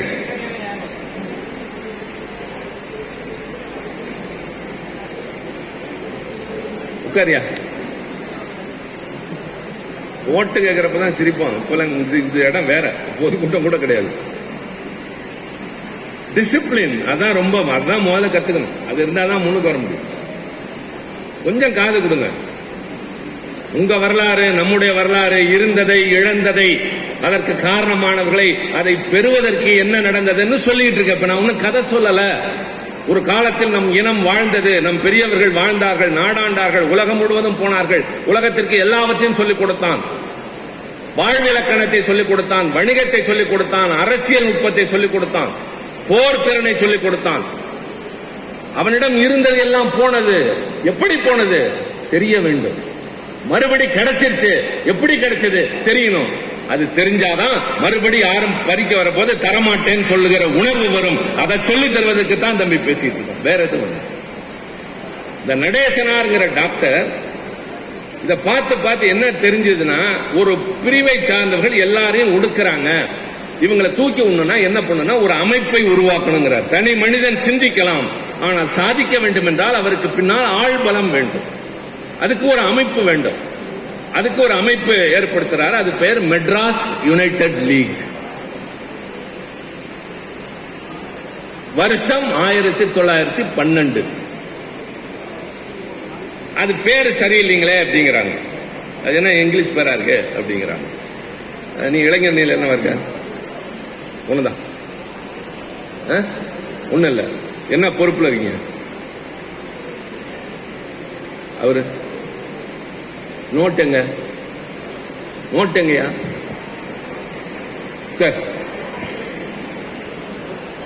உடனே அந்த பேர் சரியில்லைங்கிறாங்க. உடனே பிராமணர் அல்லாதார் இயக்கம் அப்படின்னு மாத்துற. அது யாரையும் ஒருத்தரை நெகட்டிவா சொல்ற மாதிரி இருக்கு அப்படிங்கிறாங்க. அப்புறம் தான் சரி, ஒரு பொது பேரா யாரையும் புண்படுத்தாம இருக்கணும், திராவிடர் சங்கம் அப்படின்னு பேர் இருக்கு. அப்படி மெல்ல வந்து திராவிடர் சங்கம்னு பேர் வருது. 300 பேர் சேர்றாங்க அதுல. அப்படியே சேர்ந்துகிட்டு வர்ற வரிசையில் டி.எம். நாயர்னு ஒரு டாக்டர் சேர்றாரு, பிட்டி தியாகராயர்னு ஒரு பெரிய பணக்காரர் சேர்றாரு, ரொம்ப பெரிய பணக்காரர். ஏன் அவர் போய் சேர்றாரு? பணக்காரர், வேற வேலையா இல்லையா? அவருக்கு நிறைய செல்வம் இருக்கு. என்ன நடக்குதுன்னா, மயிலாப்பூர் கோயில்ல திருப்பணி நடக்குது. அதுக்கு வந்து நிதி திரட்டுறாங்க. நிதி திரட்டுகிற போது தியாகராயர் 5000 ரூபாய் கொடுக்கிறார். எப்போ? ஒரு பவுன் 10 ரூபாய் இருக்கிற போது பிட்டி தியாகராயர் 5000 ரூபாய் கொடுக்கிறார். இவர் கொடுக்கிற பணத்தை வைத்துதான் அந்த கோயில்ல திருப்பணியே நடக்குது. திருப்பணி நடக்கிற அன்னைக்கு இவர் ரொம்ப பெருமையா போறார், நம்ம தானே பணம் கொடுத்தோம். போறப்ப ஒரு இடத்துல அங்க இருக்கிற குமாஸ்தா ஒரு கிளர்க் என்ன சொல்றாருன்னா, தியாகராயர் வாழ், நீங்கள் இதற்கு பின்னால் வர முடியாது, இதற்கு மேல் உங்களுக்கு அனுமதி இல்லைன்னு சொல்லிட்டு அவர் உள்ள போயிடுறாரு. The person who is working as a clerk, அங்க வேலை செய்யற ஒரு குமாஸ்தா, வேறு பிரிவை சார்ந்தவர், பணம் கொடுத்தவரை வரக்கூடாதுன்னு சொல்லிட்டு அவர் உள்ள போறதை பார்த்தோன்னே இவருக்கு தோணுது, இப்ப காசு கொடுத்தாலும் இந்த கோயில் கட்டுறதுக்கு, இதுல இருக்கிற சாமி வைக்கிறதுக்கு, எல்லாத்துக்கும் பணம் கொடுத்தாலும் எனக்கு சாதியினால அனுமதி இல்லைன்னா என்னையா கொடுமைன்ட்டு வந்து நேரம் இந்த மூவ்மெண்ட்ல சேர்ந்துடுறோம். இதுல சேர்ந்துதான் அவங்க எல்லாம் சேர்ந்து உருவாக்கிய அமைப்பிற்கு பெயர் தென்னிந்திய நல உரிமை சங்கம். 1916 அந்த அமைப்புக்கு ஒரு பத்திரிகை நடத்துறாங்க, ஜஸ்டிஸ் அப்படின்னு பேர். ஆங்கிலத்தில் எல்லா மொழிகளையும் நடத்துறப்ப ஜஸ்டிஸ், அதனுடைய தமிழ் பெயர் நீதி. அதனால்தான் நீதி கட்சி அப்படின்னு பேரு. இப்ப புரியுதா ஏன் நீதி கட்சின்னு சொல்றாங்கன்னா, தென்னிந்திய நல உரிமை சங்கம் நடத்திய பத்திரிகையினுடைய பெயர் ஜஸ்டிஸினுடைய தமிழ் பெயர் நீதி. அதுல இந்த டி.எம். நாயர் வந்து ரொம்ப அழகா பேசுவார். என்ன பேசுவார்னு கேட்டீங்கன்னா, ஒரு விஷயத்தை சொல்றதுக்கே ஒவ்வொருத்தருக்கும் ஒரு முறை இருக்கு இல்லையா? அதுதானே இப்போ ஒரே கதை பல சினிமாக்களில் வர மாதிரி ஒவ்வொரு நடிகருக்கும் ஒரு திறமை இருக்கிற மாதிரி பேச்சிலையும் ஒவ்வொருத்தருக்கும் ஒரு தனித்தன்மை இருக்கும். அவர் சொல்லுவாரு, இந்த நான் சொன்ன பிரம்மா தலை தோல் கால், அதை அவர் எப்படி சொல்லுவார்னா, நான் பெரிய டாக்டர், நான் லண்டன்லயும் தொழில் பண்ணேன், இந்தியாவிலையும் பண்றேன், நிறைய காசு சம்பாதிச்சிருக்கேன், நிறைய டெலிவரி பார்த்திருக்கேன், ஆனா ஒரு டெலிவரி கூட இது மாதிரி ஆகலையா? புரியுதா? ஒரு டெலிவரி கூட இப்படி ஆகலைன்னா, யதார்த்தமான டெலிவரிங்கிறது முறையா மனிதனுக்கு எப்படி பிறப்பானோ அப்படிதான் பிறக்க முடியும். இந்த மாதிரி நெத்தி தோல்ல இருந்து நான் ஒரு டெலிவரி கூட பண்ணல அப்படின்னு சொல்லி அந்த கூட்டத்தை சிந்திக்க வைப்பார். அவருடைய கூட்டத்துக்கு அப்படி ஒரு வரவேற்பு இருக்கு. அதே மாதிரி ஒரு காலத்துல அயோத்திதாச பண்டிதர் அப்படின்னு ஒருத்தர் இருந்தார், ரெட்டமலை சீனிவாசன் ஒருத்தர் இருந்தார். இவங்கெல்லாம் ஒரு சொல்ல கண்டுபிடிச்சு, ஆனால் அவங்களால ஜெயிக்க முடியல. ஒரு கட்டத்தில் நல்ல தங்களை சுருக்கிக்கிற மாதிரி ஒரு கட்டாயம் வந்து போச்சு. அவர் ஒரு பத்திரிகை நடத்தினார், ரெட்டமலை சீனிவாசன். தெரிஞ்சுக்கங்க, இன்னைக்கு பேசுறமே இதெல்லாம் தெரிஞ்சாதான் இது தெரியும். அந்த பத்திரிகையினுடைய பெயர் பறையன். தமிழன் ஒரு பத்திரிகை நடத்தினாங்க, 1 பைசாவுக்கு. இன்னொன்னு, அப்ப வந்து பத்திரிகைகள் எல்லா அலுவலகத்துக்கும் போகும் இல்லையா? அது சுதேசமுத்திரன் பத்திரிகைக்கு போறப்ப அவர் என்ன பண்ணுவாராம், அந்த கையால தொடாம படிக்கிறதுக்கு அந்த ஸ்கேலை வச்சுக்கிட்டு புரட்டி புரட்டி பார்ப்பாங்க. அது மாதிரி இருந்த காலம். இவங்க எல்லாம் ஒரு சொல்ல கண்டுபிடிச்சத நாயர் வந்து அழகா கொண்டு வந்தார். திராவிடர் சொல்ல அவங்க சொன்ன மாதிரி, இப்ப இங்க தாழ்த்தப்பட்ட, அதாவது ஷெட்யூல்டு காஸ்ட், அந்த கம்யூனிட்டியை சேர்ந்த எவ்வளவு பேர் இருக்கீங்க? ஷெட்யூல்டு காஸ்ட் கம்யூனிட்டி ரொம்ப கம்மியா இருக்க. நல்லா கை தூக்குங்க. ஷெட்யூல்டு காஸ்ட் எவ்வளவு பேர் இருக்கீங்க? ரைட். அத தமிழ்ல எப்படி சொல்லுவீங்க தம்பி? தமிழ்ல ஷெட்யூல்டு காஸ்ட்ங்கறத எப்படி சொல்லுவீங்க? நீங்க பின்னாடி வேற யாராவது? இந்த பட்டியல் இனத்தவர் வேற சொல்லுங்கப்பா. நீங்க ஷெட்யூல்டு காஸ்ட், உங்களுக்கு தமிழ்ல எப்படி சொல்லணும் சொல்லுவீங்க? சொல்லுங்க, சும்மா தெரிஞ்சுக்கணும். இவ்வளவு பேர் கை தூக்குனீங்கல்ல, யார் பின்னாடி கை தூக்குனா? பயப்படாதீங்க, சும்மா சாதாரணமான. அதாவது தம்பி, எதுவும் தெரியாது தப்பே இல்லை, தெரிஞ்சுக்காமையே இருக்கிறது தான் தப்பு. தெரிஞ்சுக்கிட்டாதான் நமக்கு வரும் வேகம். வேற யாராவது சொல்லுங்க. தாழ்த்தப்பட்டவர்கள், அது பிரிவு தம்பி, அதுல இருக்கிற சாதி பிரிவுகள். இப்போ இவர் தாழ்த்தப்பட்டவர்கள்ங்கிறாரு, ஆதி திராவிடனிங்க. நீ பட்டியல் இனத்தவர், பிற்படுத்தப்பட்டவர், பேக்வர்டு. அது சொல்லிட்டாரு அவர். அதான் அவர் சொல்லிட்டாரு, எம்எல்ஏ சொல்லிட்டாரு. போடுறா வேற இன்னொன்னு சொல்லிட்டு இருக்காங்களே இப்ப எல்லாரும். என்ன தம்பி தலித் அப்படின்னா என்ன அர்த்தம்? என்ன அர்த்தம்? What language it is? தெரியாது. ஏதோ பொருள் இருக்கலாம், வாய்ஸ்லெஸ் ஏதோ ஒன்று சொல்றாங்க, அது வேற. இது பொருந்துமா அப்படி இப்படிங்கிற கேள்வி வரப்ப, தாழ்த்தப்பட்டவர்கள்னாலே என்ன அர்த்தம்னாக்க யூ ஆர் பீங் சப்ரஸ் அப்படின்னு அர்த்தம். You are being depressed. சரியா? Oppressed and depressed and suppressed classes Ambedkar சொல்லுவார். நசுக்கப்பட்ட, ஒடுக்கப்பட்ட, மறுக்கப்பட்ட, எல்லாம் பட்டவன். அதனால்தான் தாழ்த்தப்பட்ட. ஆனா நாங்க என்ன சொன்னோம் தெரியுமா? நாயர் தொடங்கி இன்றைக்கு வரைக்கும் ஆதி திராவிடர்கள். ஏன் தெரியுமா? நான் திராவிடன், இவன் ஆதி திராவிடன். யாரை காலுக்கு கீழ் பிறந்தவன், நீ கீழ் ஜாதி, கிட்ட வராதே, நெருங்க வராதன்னு எல்லாரும் ஒதுக்கி வச்சாங்களோ, இவன் தான் என் மூதாதையர் என்று சொன்ன இயக்கம் இந்த இயக்கம். அவங்கள ஒரு பெருமையா கொண்டு போய் ஈஸ் அவர் ஆன்செஸ்டர் என்று சொல்லுகின்ற ஒரு பெருமையான ஒரு பெரிய அமைப்பு இந்த அமைப்பு. இந்த அமைப்பு தொடங்கி நிறைய செஞ்சுட்டு போற வழியில தான் 1919, இதுவும் ஒரு வரலாற்று காரணத்தினால் சொல்கிறேன், வெள்ளையர்கள் இந்த நாட்டை ஆண்டு கொண்டிருக்கிறார்கள். சீர்திருத்தம் வேண்டும், எல்லாரும் விடுதலை கேட்கிறாங்க, ஏதாவது பண்ணி அவங்கள ஆஃப் பண்ணணும். அப்படிங்கிறப்ப அங்கிருந்த மகாராணி 2 பேர் அனுப்புறாங்க. ஒருத்தர் பேர் மான்டேஸ். அவர் யாருன்னா இந்தியாவுக்காக வேண்டி இங்கிலாந்து அரசாங்கத்தில் இருந்த ஒரு அமைச்சர். எப்பொழுதும் ஒரு பாரம்பரியம் என்ன வச்சிருந்தாங்கன்னா, இந்தியாவுக்காண்டி ஒரு அமைச்சரை வச்சுக்கிட்டு அவர் மூலமா செயல்படுத்தினாங்க. எழுதினீங்களா? இன்னொருத்தர் கவர்னர் ஜெனரல், கடைசியா ராஜாஜி இருந்தாரு, அந்த கவர்னர் ஜெனரல் செம்ஸ்போர்டு அப்படின்னு பேர். இந்த மான்டேஸ்க்கு செம்ஸ்போர்டு 2 பேர் சேர்ந்து இந்தியாவோட நிலைமையெல்லாம் பார்த்து ஒரு அறிக்கை தராங்க. என்ன சொல்றாங்கன்னா, அவங்கள வச்சு தேர்தல் மாதிரி நடத்தி அவங்களே ஆள சொல்லுவோம், கொஞ்சம் சந்தோஷமா ஆண்டிட்டு இருப்பாங்க, ஆனா அல்டிமேட் பவர்ஸ் நம்மள்ட்ட தான் இருக்குன்னு சொல்றாங்க. அந்த அடிப்படையில் 1920 தேர்தல் நடக்கிறது. அந்த தேர்தலில் போட்டியிட்டு நீதி கட்சி பெரும்பான்மையான இடங்களில் வெற்றி பெற்று சென்னை மாகாணம் பிரசிடென்சி, இப்ப இருக்கிற தமிழ்நாடு மாநிலம் அல்ல, அப்போது பம்பாய் மாகாணம் என்று இருந்தது, அது மாதிரி சென்னை ப்ராவின்ஸ், சென்னை பிரசிடென்சில எதெல்லாம் வரும் தெரியுமா? இப்ப இருக்க கர்நாடகா, இப்ப இருக்க ஆந்திர பிரதேஷ், இப்ப இருக்க கேரளா, தமிழ்நாடு, ஒடிசாவில் ஒரு பகுதி, ஒடிசாவில இருந்து ஒரு பகுதி, இவ்வளவும் சேர்ந்து மெட்ராஸ் பிரசிடென்சி. இந்த மெட்ராஸ் பிரசிடென்சிக்கு இவங்கெல்லாம் ஆட்சிக்கு வந்ததற்கு பின்னால் தான் ராஜேந்திர ஆரம்பிச்சாரு. நான் சொல்லாத தம்பி அப்படின்னு சொன்னல, அதுதான் அவர் சொல்ல ஆரம்பிச்சார். செழியன் சொன்னார்ல, சமஸ்கிருதம் டாக்டர் படிப்புக்கு தேவை, அது இல்லைன்னு ஆக்கினார்னார்ல, அது சாதாரணமா சொன்னாரு, ரொம்ப பெரிய விஷயம். ஒரு காலத்துல இப்ப நீங்க டாக்டருக்கு படிக்கணும்னா என்ன வேணும் தம்பி? குவாலிபிகேஷன்.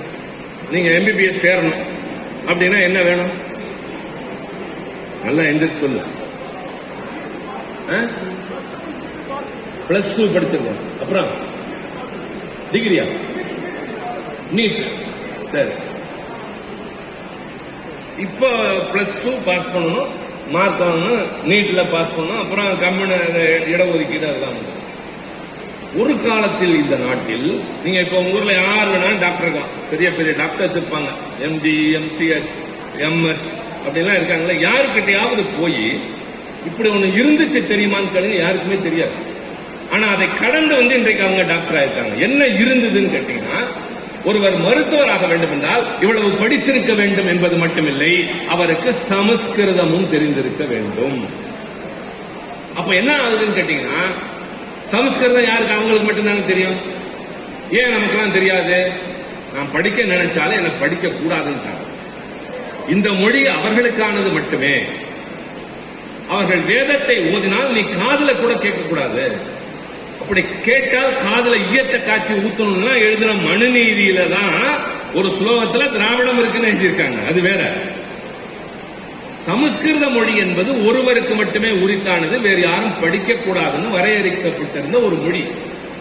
அது படிச்சவங்க மட்டுமே டாக்டர் ஆகிட்டு இருக்கப்போ நம்ம மாதிரி இந்த பிற்படுத்தப்பட்ட தாழ்த்தப்பட்ட மற்றப்பட்ட எல்லாரும் சேர்ந்து கம்பவுண்டரா மருந்து ஊத்தி கொடுக்க வேலை பார்க்கலாம். வாசல் நின்று கதவை திறந்து நோயாளியை உள்ள விடலாம், அல்ல நோயாளியா போலான்னு இருந்ததே தவிர யாரும் டாக்டராக முடியாது. மறுபடியும் நன்றி சொல்லுங்க இந்த தலைவர்களுக்கு. இவங்க உருவாக்கின இயக்கம் ஆட்சிக்கு வந்ததற்கு பின்னால் செய்த சட்ட திருத்தம் மருத்துவ படிப்பிற்கு சமஸ்கிருதம் தேவைங்கிறத அடிச்சிட்டாங்க.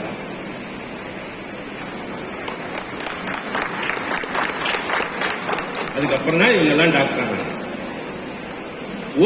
ஒரு சொல் தம்பி சட்டத்துல ஒரு பெரிய மாற்றத்தை கொண்டு வரும். ஒன்றை ஒரு உரிமையை தரும் அல்லது ஒரு கொடுமையை தடுக்கும். அதுதான் ஒரு சொல். இப்ப நாங்க நாடாளுமன்றத்தில் இருக்கிறோம்னா எம்பினா ஏதோ டெல்லிக்கு போயிட்டு வராங்க பிளைட்லங்கிறது அல்ல. இப்ப எங்க கூட்டத்தோட தொடங்க போதுன்னா எனக்கு இப்பயே ஒரு மாதிரி ஐ வில் கெட் டென்ஸ். என்னென்ன பில் வரப்போகுது, மசோதா அவங்க கொண்டு வராங்கன்னா அமைச்சர் படிக்கிற அளவுக்கு நாங்க படிக்கிறோம். எதிர்கட்சிகள் முழுக்க முழுக்க வார்த்தைக்கு வார்த்தை படிப்போம். அந்த மசோதாவை சட்டமா நிறைவேற்ற முயற்சி பண்றப்ப நாங்க பேசுவோம். பேசுறதோடு மட்டுமல்ல அதுக்கு திருத்தம் கொடுப்போம். இதை சேர்த்து விடுங்கள், இதை எடுத்து விடுங்கள். நேற்று கூட உதாரணத்துக்கு சொன்னேன், இந்த நீட் தேர்வை நடத்துகிற அதிகாரம் ஒரு காலத்தில் மெடிக்கல் கவுன்சில் ஆஃப் இந்தியா என்ற அமைப்புக்கு இருந்துச்சு. இப்ப அந்த கவுன்சில் ஆஃப் இந்தியாவை எடுத்துட்டு நேஷனல் மெடிக்கல் கமிஷன் ஒன்று கொண்டு வந்துட்டாங்க. கவுன்சில்ங்கிறது எப்பொழுதுமே அதிகாரம் இல்லாத, கமிஷன்ங்கிறது நிறைய அதிகாரம் உடையது, ஆணையம். அந்த ஆணையத்துக்கு தான் நீட் தேர்வு நடத்துகிற அதிகாரம் இருக்கு. அந்த தேர்வு நடத்துவது இப்ப 2 தேர்வு இருக்கு, தம்பிகளுக்கே தெரியும் நினைக்கிறேன். அடுத்து ஒரு ஆபத்து காத்துக்கிட்டு இருக்கு. அந்த நேஷனல் மெடிக்கல் கமிஷன் நிறைவேறப்ப ஒரு பிரிவு என்ன சொல்லுது, மருத்துவ படிப்புக்கு ஒரு பொது நுழைவுத் தேர்வு நடத்தப்பட்டு அதன் அடிப்படையில் மாணவர்களை மருத்துவக் கல்லூரியில் சேர்ப்பதற்கான அதிகாரம் இந்த அமைப்புக்கு. அடுத்து இன்னொன்று வருது, அதுதான் ரொம்ப ஆபத்து, நிறைய பேருக்கு இன்னும் தெரியாது. இந்த 5 வருஷம் படிச்சு முடிச்சுட்டு டாக்டருக்கு ஹவுஸ் சர்ஜன் ஒன்று பண்றாங்களே, அதை முடிச்சுட்டு நேர டாக்டர் ஆயிடுறாங்களா, இனிமே அது முடியாது. இன்னொரு ஆல் இந்தியா டெஸ்ட் நீட் மாதிரி எழுதணும். அதுல பாஸ் பண்ணாதான் அவங்க டாக்டரா பிராக்டிஸ் பண்ண முடியும். அதுல பாஸ் பண்ணாதான் அவங்க ஹையர் இந்த மேல படிப்பு இருக்கு இல்லையா, அந்த அது என்ன பிஜி சூப்பர் ஸ்பெஷாலிட்டிங்கிற மாதிரி ஸ்பெஷாலிட்டி கோர்ஸ் பிஜி எல்லாம் பண்ணணும்னா அந்த தேர்வு பாஸ் ஆகணும். அதுக்கு பேர் நெக்ஸ்ட்னு பேர். அது என்ன சொன்னாங்க தெரியுமா, நிறைய பேருக்கு ஏன் தெரியலங்கிறதுக்கு, this will come into effect after 3 years of the enactment of this லா.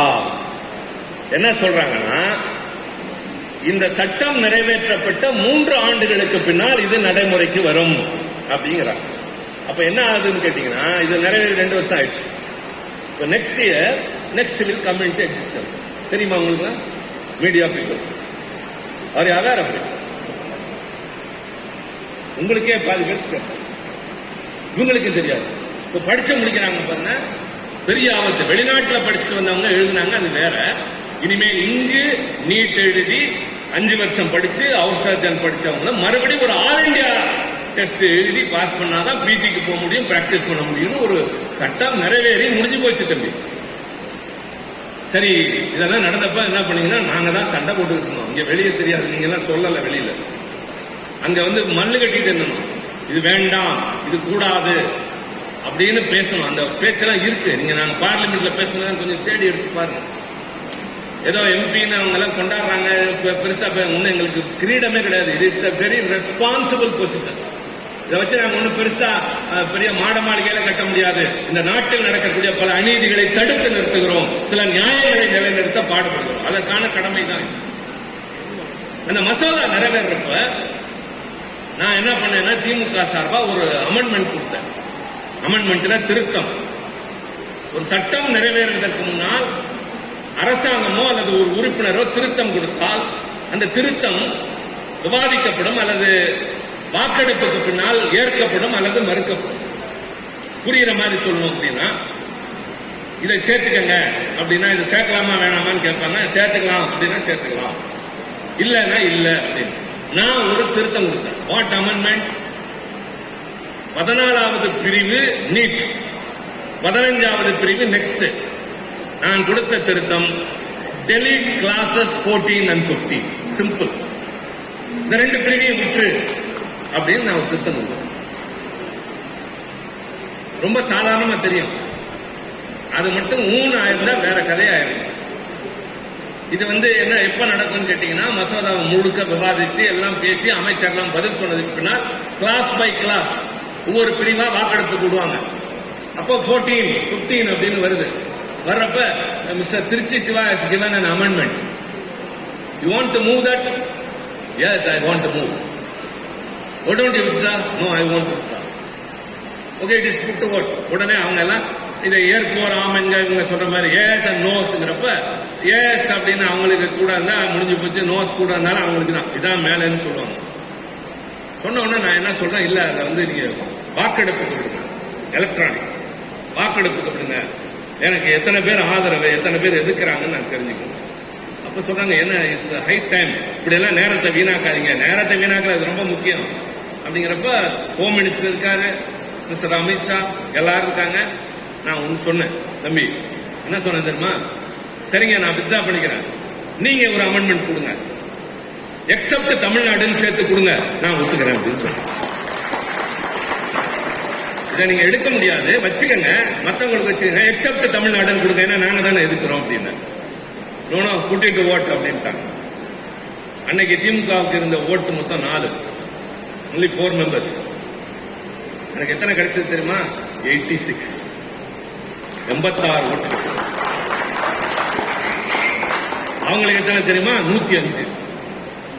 அதிமுக 13 ஓட்டு என்ன பண்ணாங்க தெரியுமா? வெளியே போயிட்டாங்க, சத்தமே போடல.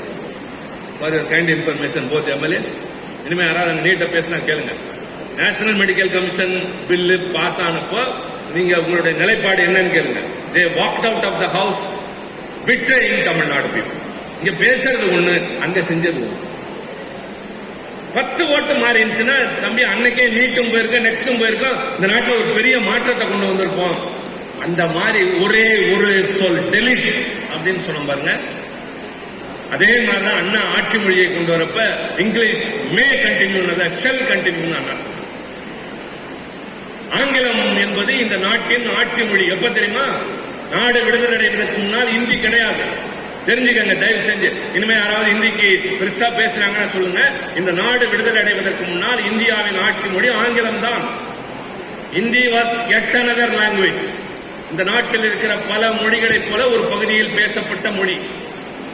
அந்த மொழி பேசிய பல பேர் தேசிய தலைவர்களாக இருந்த காரணத்தால் இந்தியா விடுதலை அடைந்து குடியரசாக மாறுகிற போது அதை ஆட்சி மொழியாக்குன்னு சொல்றாங்க. எங்க தெரியுமா? கொஞ்சம் கனமா இருக்கும், தயவு செஞ்சு கேட்டீங்க, அதனால தான் குறிச்சுக்கங்கன்னு சொன்னேன். கான்ஸ்டிடியூவன்ட் அசம்பிளி, அரசியல் சட்ட நிர்ணய சபை, அதில் நடைபெற்ற விவாதங்களில் வந்ததான் இன்னைக்கு இருக்கிற அரசியல் சட்டம். இப்ப நீங்க நாங்க இருக்கிற பார்லிமெண்ட்ல எழுதிட்டீங்களா? கான்ஸ்டிடியூவன்ட் அசம்பிளி, அரசியல் சட்ட நிர்ணய சபை. அதுல டிராப்டிங் கமிட்டின்னு ஒண்ணு இருக்கு, அதெல்லாம் எழுதுற குழு. அந்த குழுவுக்கு தலைவர் தான் டாக்டர் அண்ணல் அம்பேத்கர் அவர்கள். பெரிய பெரிய ஆள், பெரிய அறிஞர் நேருலாம் அதுல இருக்காரு, பெரிய ஆளுகள்லாம் இருக்காங்க. அந்த கான்ஸ்டிடியூஷன்ல பேசப்பட்டதான். நீங்க பார்லிமெண்ட்டுக்கு என்னைக்காவது வரீங்கன்னு வச்சுங்களேன், இவர் கூட்டிட்டு வராங்கன்னு வச்சுங்களேன், பார்லிமெண்ட்டை சுத்தி பாக்குறப்ப இனிமே வேற வந்துடும். இப்ப இருக்கிற நாடாளுமன்ற கட்டடத்துல மைய மண்டபம்னு ஒண்ணு சொல்லுவோம், சென்ட்ரல் ஹால். சென்ட்ரல் ஹால்ங்கிறது என்னன்னா, குடியரசுத் தலைவர் 2 அவைகளையும் வச்சு பேசுவார். வெளிநாட்டில இருந்து யாராவது வந்தா அங்கிருந்து பேசுவாங்க அப்படின்றதல்ல. அரசியல் சட்டம் நிர்ணய சபை உட்கார்ந்து விவாதித்த மன்றம். இப்ப இந்த ஹால் மாதிரி அந்த சென்ட்ரல் ஹால்ல தான் எல்லா தலைவர்களும் உட்கார்ந்து நம்முடைய அரசியல் சட்டத்தை உருவாக்க விவாதித்தார்கள் என்ற ஒரு புனிதமான இடத்துல நாங்கெல்லாம் நிற்கிறோம். இதெல்லாம் தெரிஞ்சுட்டு தான் நாங்க உள்ள போறோம். டிஎம்கே மெம்பர்னா சும்மா போய் அங்க படம் காட்டிட்டு வரோம்ல, அங்க இருக்கிற அக்கு வேற மாணி வேற அத்தனையும் தெரிஞ்சுக்கிட்டு உள்ளே போறவங்க தான் நாங்க. அதனாலதான் நமக்கு இன்னும் மரியாதை தராங்க. நான் பயப்படுறாங்கன்னு சொல்ல மாட்டேன், மரியாதை தருகிறார்கள். நான் இன்றைய ஆளுங்கட்சியை விமர்சித்து பேசி வெளியே வருகிற போது சொல்வார்கள், ரொம்ப கடுமையா பேசுறீங்க, ஆனா கேட்க நல்லா இருந்துச்சு.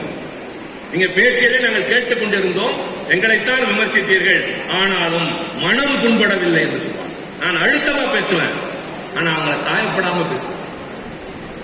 அது மாதிரி அரசியல் சட்ட நிர்ணய சபையில் எது ஆட்சி மொழி அப்படின்னு விவாதத்துக்கு வருது. ஒரு பக்கம் ஹிந்திங்கிறாங்க, ஒரு பக்கம் ஆங்கிலம்ன்றாங்க. சரின்னு வாக்கெடுப்புக்கு விடுறாங்க. விடுறப்ப என்ன ஆகுது தெரியுமா? ரெண்டு பக்கமும் ஈக்குவலைஸ். வேற வழி இல்லை, என்ன பண்றதுன்றப்ப அந்த அவையின் தலைவர் யாருன்னா டாக்டர் ராஜேந்திர பிரசாத். அவர் தான் ஃபர்ஸ்ட் பிரசிடென்ட் ஆஃப் இந்தியா. இந்தியாவின் குடியரசின் முதல் தலைவர், குடியரசுத் தலைவர் ஜனாதிபதி டாக்டர் ராஜேந்திர பிரசாத் தன்னுடைய வாக்கை பயன்படுத்துகிறார் இந்திக்கு ஆதரவு. ஒரு வாக்கு வித்தியாசத்தில் இந்த நாட்டின் ஆட்சி மொழியான மொழி இந்தி மொழி. அதை வச்சுட்டு தான் இவ்வளவு பண்றாங்க. ஆகிறப்ப என்ன சொல்றாங்கன்னா, இது நாள் வரை இருந்த ஆங்கிலம் தொடர்ந்து ஆட்சி மொழியாக இருக்கும். 15 ஆண்டுகளுக்கு பின்னால் நாடாளுமன்றம் சட்டம் எதையும் இயற்றாத பட்சத்தில் ஆங்கிலம் அகன்று இந்தி மட்டுமே இருக்கும் அப்படின்னு சொல்றாங்க. அப்ப கிளம்பினதான் நம்முடைய இந்திய எதிர்ப்பு போராட்டம்லாம். அப்ப தமிழ்நாடு மட்டுமே வெளித்தடைந்த காரணத்தால் தான் இன்றைக்கு இந்தியாவில் பல மாநிலங்கள் இந்திக்கு ஆக்கிரமிக்கப்படாமல் இருக்கின்றன. நான் உங்களுக்கு அதான் நான் இந்த வாசல் கூட்டத்தை ஏற்பாடு செய்யறவங்களுக்கு ஒரு தலைப்பு கொடுங்கன்னு சொல்லுவேன். ஒரு தலைப்புனா நாங்க அதை பற்றி விரிவாக பேசுவோம். அப்ப நான் பாருங்க எல்லாத்தையும் தொட்டுக்கிட்டே போறேன். இருந்தாலும் நான் விடாம பழைய இடத்துக்கு போய் தான் பேச போறேன். அது ஒண்ணும் இல்லை. ஐ நாட் அந்த இடத்துல நான் ஸ்கிப் ஆகி வந்தது, அதன் வழியாக வரேன். இப்ப என்னோட ஒரு ராஜஸ்தானி மெம்பர் இருக்கார், எம்பி. அவர் மனைவி எல்லாம் பேசிட்டாங்க. என்ன லாங்குவேஜுங்க அப்படின்னு கேட்டாங்க. ஹிந்தி அப்படிங்கிறாரு. உங்க வீட்டுல என்ன பேசிக்கிறீங்க? ஹிந்தி. இப்ப ராஜஸ்தானி அதெல்லாம் பேசுறது. What you mean? உங்க வீட்டு பிள்ளைங்களுக்கு வளர்ற காலத்தில் அப்படி ஒரு மொழி இருக்கிறதே தெரியாம போயிடுங்க. நீங்க வெறும் இந்தியை மட்டும் பேசி வீட்லயும் பேசுறீங்க, படிக்கிறீங்கன்னாக்க என்ன அர்த்தங்க? இல்ல நாங்க அதை பெருசா எடுத்துக்கல அப்படின்னு நான் சொன்னேன். இந்தியாவிலேயே திரைப்படத்துறைக்கு மூலம் எல்லா படங்களுக்கும் இதுதான் எடுத்துக்காட்டுன்னு இருந்த மாநிலம் வங்க மாநிலம். வங்க மொழி படங்கள் தான் ஒரு காலத்தில் ரொம்ப ரொம்ப புகழ்பெற்றவை. சத்யஜித் ரே, மிருனால் சென் அவங்க தான் நாடாளுமன்றத்தில் இருந்தப்ப நானும் கூட இருந்த பெருமை எனக்கு உண்டு. இப்போ வங்காள மொழியிலே படம் தயாரிப்பவர்கள் அந்த அரசாங்கத்தில் போய் கேட்கிறாங்க, ஐயா சாமி எங்க படத்தையும் கொஞ்சம் ரிலீஸ் பண்ணுங்க, வங்காள மாநிலத்தில் வங்காள மொழி படங்களுக்கு கொஞ்சம் வாய்ப்பு கொடுங்கன்னு கேட்டுட்டு இருக்காங்க. மகாராஷ்டிரா இருக்கிற தாய்மொழி Marathi. But that is the base of Hindi movie kingdom Bollywood. பாலிவுட்னு சொல்ற இந்தி திரைப்பட உலகத்தின் ஆணி வேர் மராட்டிய மாநிலம். மராத்தி படம் கொஞ்சம் கொஞ்சம் தான் வருது. பஞ்சாபி படம் அப்படிதான். ஆனா தமிழ்நாட்டில் கோலிவுட்னு ஒருத்த வச்சுக்கிட்டு அதுக்கு சவால் விட்டு இருக்காங்க பாத்தீங்களா? இங்க இந்திக்கு இடம் இல்லைன்னு சொன்னோம். இங்க தமிழ் படங்கள் என்பவை உலக திரைப்படத்திற்கு போட்டிக்கு போகிற அளவிற்கு வளர்ந்து வருகின்றது. அங்க வங்காள மொழி படம் காணோம், மராட்டி படத்தை காணோம், பஞ்சாபி படத்தை காணோம். ஆனால் தமிழ்நாடும் கேரளாவும் ஆந்திராவும் கர்நாடகம் நிற்கிறாங்க. அதுலயும் தமிழ்நாடு தலை தோங்கி நிற்கிறது கலைத்துறையில், திரைத்துறையில். இது ஒரு சின்ன உதாரணம். என்கிட்ட அகிலேஷ் யாதவ், உத்தரப்பிரதேசத்தின் பழைய முதல் மந்திரி, இப்ப எதிர்கட்சி தலைவர். நல்லா பேசுறீங்க சிவா, எல்லாம் கரெக்டா இருக்கு. எனக்கு ஒரு சந்தேகம், நான் நியாயமா கேட்கிறேன். தம்பி கொஞ்சம் பிளீஸ் காது கொடுங்க. நான் ரொம்ப உணர்ச்சி வசப்பட்டு பேசியிருக்கேன். ஐம் நாட் லெக்சரிங், புரியுதா? நான் ஏதோ படிச்சுட்டு ஒப்பிக்கல. எனக்கு ஏதோ தெரிஞ்சதை சொல்லிட்டு கைதட்டல் வாங்கிட்டு போகணும்னு நான் பேசல. நான் உணர்ச்சி பூர்வமா பேசுறேன். ஏன்னா எனக்கு பாதிக்கப்பட்ட கதையும் தெரியும். அதை மீண்டு வரத்துக்கு இவங்க போராடின அந்த போராட்டத்தில் பங்கெடுத்த அந்த வரலாறு இருக்கு. இதை காப்பாற்ற வேணுங்கிற கடமையும் இருக்கு. எதுக்காண்டி இவங்களெல்லாம் வீரர்கள் சொல்றோம்? நாளைக்கு நீங்கள் இதே போல இதை தாங்கி நடத்தி செல்ல வேண்டும் என்பதற்காக. ஐயா விசில் பிளீஸ், நீ பெரிய ஆளுக்கு வந்து விசில் வச்சு. சின்ன பசங்க கம்முன்னு இருக்காங்க, பெரிய ஒரு விசில் வச்சுட்டு இருக்க. நாங்கள யாரும் பையன் நினைச்சிட்டு இருக்க. அகிலேஷ் யாதவ் கேட்டாரு, சந்தோஷத்தை, வேற ஒண்ணும் இல்ல, ரொம்ப உற்சாகத்தை ரசிக்கிறாரு. என்ன கேட்டாருன்னா, இப்போ உங்க ஊர்ல ராமேஸ்வரம்னு ஒரு புண்ணிய ஸ்தலம் இருக்கு. எங்க பகுதியிலேருந்து லட்சக்கணக்கானவர்கள் ஆண்டுக்கு அங்க வராங்க. பெரும்பாலும் எல்லாம் கல்வி அறிவு இல்லாதவர்கள். நீங்க தமிழ்லயும் ஆங்கிலத்திலயும் மட்டும்தான் எழுதி வச்சிருக்கீங்க. இந்தியிலையும் சேர்த்து எழுதுனா என்னங்க தப்பு? தமிழ் வேண்டாம்னு சொல்லுங்க, இங்கிலீஷும் வேண்டாம்னு சொல்லுங்க, இந்தியிலையும் சேர்த்து எழுதுனா என்னங்க தப்பு? ஒரு நல்ல கேள்வி தானே, நியாயமான கேள்வி. கரெக்டா? நியாயமான கேள்வி தானே. ரொம்ப தன்மையா கேட்கிறேன். நான் சொன்னேன், எஸ் அகிலேஷ், ஐ அண்டர்ஸ்டாண்ட். எனக்கு ஒரு சந்தேகம், எங்க ஆளு லட்சக்கணக்கான காசிக்கு வராங்க. நீ அங்க இந்தியில மட்டும்தான் எழுதிருக்கே தவிர இங்கிலீஷ்ல கூட எழுதலையே. இங்கிலீஷ்ல மட்டும் எழுதுங்களேன் பார்ப்போம் அப்படின்னு. நான் தமிழ்ல எழுத சொல்லல, ஆங்கிலத்தில் ஏன் எழுதக்கூடாதுன்னு இப்படிலாம் பேசுங்க, எனக்கு தெரியும் சாமர்த்தியம். நீங்க அந்த காலத்தில் ஒரு வாதத்தில் யாராவது வெற்றி பெற்றால் உடனே சொல்லுவாங்க, திமுக காரன் நீதான் இப்படிதான் பேசுவ அப்படின்னு. ஏன்னா திமுக காரன் தெளிவா பேசுவாங்க, கௌரவம் தெரிஞ்சு பேசுவாங்க. அதை எங்கள் அண்ணாவும் கலைஞரும் எங்களை தயார்படுத்துவாங்க. வரலாற்றை சொல்லி தந்த ஐயா ஈஸியா வரலாற்றை சொல்லி தந்தார்கள். இப்ப நாங்க உங்களுக்கு சொல்லித்தர மாதிரி தம்பி, இந்த மாலை பொழுது மற்ற பொதுக்கூட்டங்களைப் போல அல்ல. உங்கள் வாழ்க்கையில் மறக்க முடியாத ஒரு நாளாக, இது பின்னாளில் நீங்கள் நினைத்து பார்க்கக்கூடிய நாளாக அமையும். ராஜேந்திரன், உதயநிதி சொல்லி நடத்தின இந்த பாசறை கூட்டத்துல திருச்சி சிவாவும் செழியனும் பேசினாங்க. அன்னைக்கு இந்த விஷயத்தை தெரிஞ்சுக்கிட்டேனே. நீங்க எதிர்காலத்துல 4 பேருக்கு சொல்ற நாளாக இந்த நாள் அமையும், அந்த நம்பிக்கை எனக்கு இருக்கு. இப்படி வந்த இந்தி மொழி முழுமையாக எல்லாவற்றையும் சாப்பிட நினைக்கிற போது நாம ஏன் அதை எதிர்க்கிறோம் அப்படின்னா, என் மொழியை காத்துக்க நான் எதிர்க்கிறேன். நான் பல இடங்களில் சொல்லியிருக்கிறேன், நான் இந்தி கூடாது என்று நினைக்கிறவனாக இருந்தால், என்னோடு இருப்பவர்கள் அப்படி எண்ணினால், தமிழ்நாட்டில் இந்தி பிரச்சார சபா இருக்காது. ஆண்டுதோறும் 4 லட்சம் பேர் பாஸ் பண்ணிட்டு போறா, நாங்க குறுக்க நிக்கல. என்னை படி என்று வற்புறுத்தாதே, என் மீது திணிக்காதே. என்னுடைய மொழி உலகத்திலேயே மூத்த மொழி, எல்லாவற்றுக்கும் எல்லாவற்றையும் சொல்லித் தருகிற மொழி, காலத்திற்கேற்றவாறு தன்னை தக்க வைத்துக் கொள்ளுகின்ற மொழி. உன்னோட ஹிஸ்டரியே 400 இயர்ஸ் தானையா? இன்னும் சொல்ல போனா இந்திய மொழிக்கு எழுத்து வடிவம் கிடையாது, தேவநாகரி தான் அதனுடைய எழுத்து வடிவம். தெரியுமா? ஸ்கிரிப்ட் கிடையாது. தமிழுக்கு எழுத்து வடிவம் உண்டு, பேச்சு வடிவம் உண்டு, இலக்கியம் உண்டு, இலக்கணம் உண்டு, வரலாறு உண்டு, தொன்மை உண்டு, எல்லாவற்றையும் தாண்டி வந்த வரலாறு உண்டு. படையெடுப்புகளை தாங்கி இருக்கிறோம், ஆக்கிரமிப்புகளை தாங்கி இருக்கிறோம், பண்பாட்டை பாதுகாத்திருக்கிறோம். எல்லாத்துக்கும் என்னுடைய மொழிதான் காரணம்ங்கிறப்போ எனக்கு வயிறு இல்லை, என் உயிரும் தேவையில்லை, எனக்கு மொழிதான் தேவை அப்படின்னு அந்த ஆட்சி மொழி சட்ட திருத்தம் வருது. எப்போ? 63ல. அப்ப எங்க அண்ணன் அங்க ராஜ்யசபா மெம்பர். யார்? அறிஞர் அண்ணா. நம்ம எல்லாம் ஆளாக்கிய உலக மகா அறிவுலக மேதை அண்ணா அங்கே உறுப்பினராக இருக்கிறார். நான் சென்ற முறை பேசுகிற போது அவர் இடத்துல நின்று பேசினேன். எங்களை ஆளாக்கிய அண்ணன் உட்கார்ந்திருந்த இடத்தில் நின்று பேசுகிறேன், எனக்கு இதை விட பெருமை எதுவும் இல்லைன்னு நான் அந்த இடத்துல இருந்து பேசினேன். அதுலதான் ஏழையின் கண்ணீர் கூறிய வாழைவுக்கும் மக்கள் உங்களை கவனித்துக் கொண்டிருக்கிறார்கள், எச்சரிக்கையாக இருங்கள் என்று நான் இந்த ஆட்சியாளருக்கு சொன்னேன். சும்மா இந்த முச்சந்தில அங்கேயும் அங்கேயும் பேசுறவங்கள நேருக்கு நேரம் நின்று பேசுவோம். அந்த அவையில அண்ணா இருக்கார். அப்ப என்ன சொல்றாங்க, சரி நிறைய பிரச்சனைகள் இருந்தோன்னா ஆங்கிலமும் தொடரலாம்னு ஒரு முடிவுக்கு வராங்க. நேரு சொன்னார், இந்தி பேசாத மக்கள், அதெல்லாம் அஷூரன்ஸ். பட் சட்ட ரீதியாக என்ன சொல்றாங்கன்னாக்க இங்கிலீஷ் மே ஆல்சோ கண்டினியூ அப்படின்னாங்க. அண்ணா சொன்னாங்க, அந்த மேக்கு பதிலா ஷெல் கொடுங்க. What difference does it make? என்ன பெரிய வித்தியாசம் அப்படின்னு கேட்கலாம். இப்ப ராஜேந்திரன் என்கிட்ட காலையில, அண்ணே கூட்டத்துக்கு வரீங்களா அப்படின்னு கேட்கிறாரு. நான் ஐ மே கம் தம்பி அப்படின்னு சொன்னா என்ன அர்த்தம்? அதுக்கு என்ன அர்த்தம்? மைக்க கூடியா கொடுங்க, யாராவது இங்கிலீஷ் தெரிஞ்சவங்க சொல்லுங்க. வந்தாலும் வருவான், வந்தாலும் வருவேன். அது அப்படியே முடிங்க. வந்தாலும் வருவான், வராமே இருக்கணும், இல்லாட்டி இருக்கலாம். Okay, good, very good.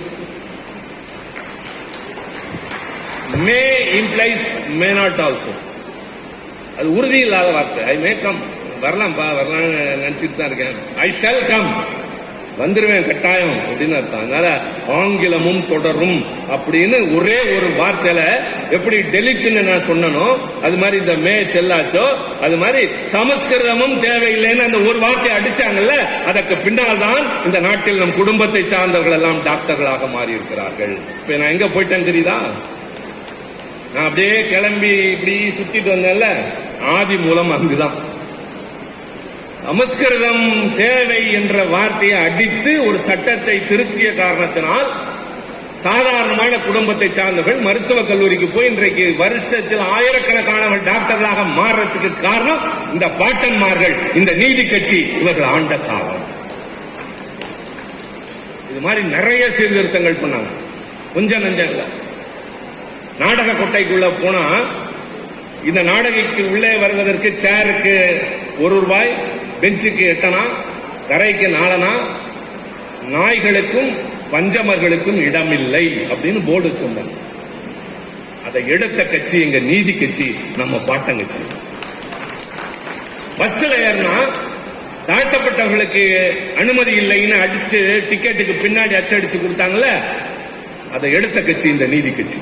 இப்ப சொல்லுங்கயா, ஏன் திமுகவில் இருக்கீங்க? அந்த நீதி கட்சியினுடைய இன்றைய கட்சி தான் இந்த திமுக. அந்த திமுகவினுடைய தலைவர் தான் இவரு தளபதி ஸ்டாலின். அவர் சொல்றதான் திராவிட மாடல், அவங்க சொல்றது வர்ணாசிரமம். எது வேணும் முடிவெடுக்க வேண்டியது நீங்கள், மற்றவர்களுக்கு சொல்ல வேண்டியது நீங்கள்.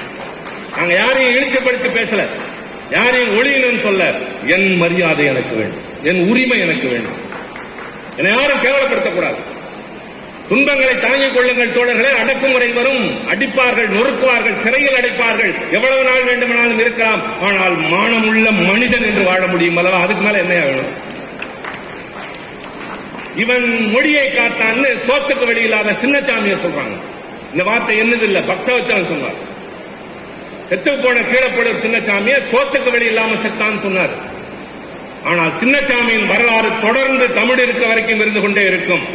அவனை அந்த நிலைக்கு ஆளாக்கியவர் என்ற பரிசில் அவர்கள் பேரும். சாதாரணமான மனிதன் தான் எல்லோரும். பிறக்கிறான், வாழ்கிறான், மறைகிறான். ஆனால் வாழுகிற காலத்தில் ஈடுபடுகிற காரியத்தால், செய்கின்ற செயலால் அவன் சரித்திரத்தில் நிலைக்கிறான். அண்ணா அதைத்தான் சொல்லுவாங்க, தம்பி இருப்பது ஒரு உயிர், அது போக போவதும் ஒரு முறைதான், அதுவும் நல்ல காரியத்திற்காக போகும். அந்த அண்ணா வளர்த்த தம்பி மகள் நம்பலாம். குடும்ப பாசத்தோட திருச்சி சிவா அப்பாவை பார்த்ததுல பிறந்த உடனே இறந்த அண்ணன் தம்பி கிடையாது, சித்தப்பா பெரியப்பா ஆதரவு கிடையாது, ஒருத்தரும் பக்கத்தில் இல்லை. ஆனால் எனக்கு ஆயிரக்கணக்கான அண்ணனும் தம்பியும் இந்த கட்சி தந்திருக்கிறது. எனக்கு எல்லா ஊர்லயும் உறவினர்கள் இருக்காங்க. யார் வீட்டுக்கு நான் போனதுல என் தம்பிகள், என் அண்ணன்மார்கள் என்னை வச்சு காப்பாற்றுறாங்க. என் தேவை தெரியும், என் சுவை தெரியும், என் குணம் தெரியும். உறவினர்களை விட என் கட்சி தோழனுக்கு தெரியும். அவனை வயசுல பெரியவனை அண்ணன் கூப்பிடுறேன், வயசுல ஏழையவனை தம்பின்னு உரிமையோட கூப்பிடுறேன்.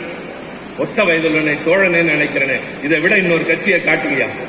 இப்ப சொல், ஏன் வேற கட்சிக்கு போல இதுல இருக்கிற சொல். இந்த கட்சி தான் அண்ணனாய் தம்பியாய் சாதியை கடந்து என்னை பழக வைத்ததுன்னு சொல். இந்த கட்சி தான் சாதியினால என்னை ஒடுக்கி வச்சிருந்தது மீட்டெடுத்த கட்சின்னு சொல். இந்த கட்சி தான் என் மொழியை பாதுகாத்து இன்னொருவனுக்கு அடிமையாகாமல் தடுத்த கட்சின்னு சொல். திமுக ஆளுங்கட்சி இல்லையா? இந்த நாட்டின் மானத்தை, மரியாதை, மரபை, உரிமையை பாதுகாக்கிற கட்சி, அதை காப்பாற்றுகிற அடுத்த தலைமுறை நான் அப்படின்னு நீங்க சொல்லுங்க.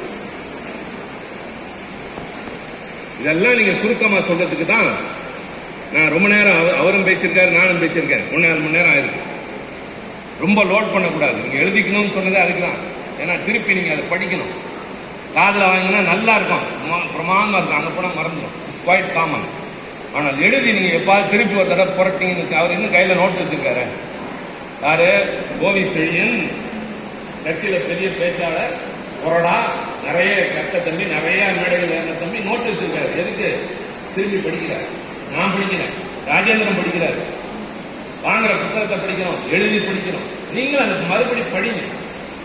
படிச்சீங்கன்னா தான் நினைவு வரும். நினைவு வந்தீங்கன்னா நீங்க அடுத்தீங்களாவது போய் பேசலாம். யாராவது மறுத்து பேசினா கோவப்படாதீங்க, சண்டைக்கு போகாதீங்க. என்கிட்ட கூட சில பேர் சொல்றாங்க, என்ன பாரதிய ஜனதா இப்படி ஆட்சி நடத்துது, வேற எப்படி நடத்துவாங்க அப்படின்னு நடத்துவாங்க. அவங்கள்ட்ட வேற என்ன எதிர்பார்க்குறீங்க? அவங்க யாருன்னு சொல்லிட்டு தானே ஆட்சிக்கு வந்தாங்க. இப்ப நம்ம ஆட்சி பண்றோம், எப்படி நடத்துவோம்? நமக்கு பிடிச்ச மாதிரி தான் நடத்துவோம்.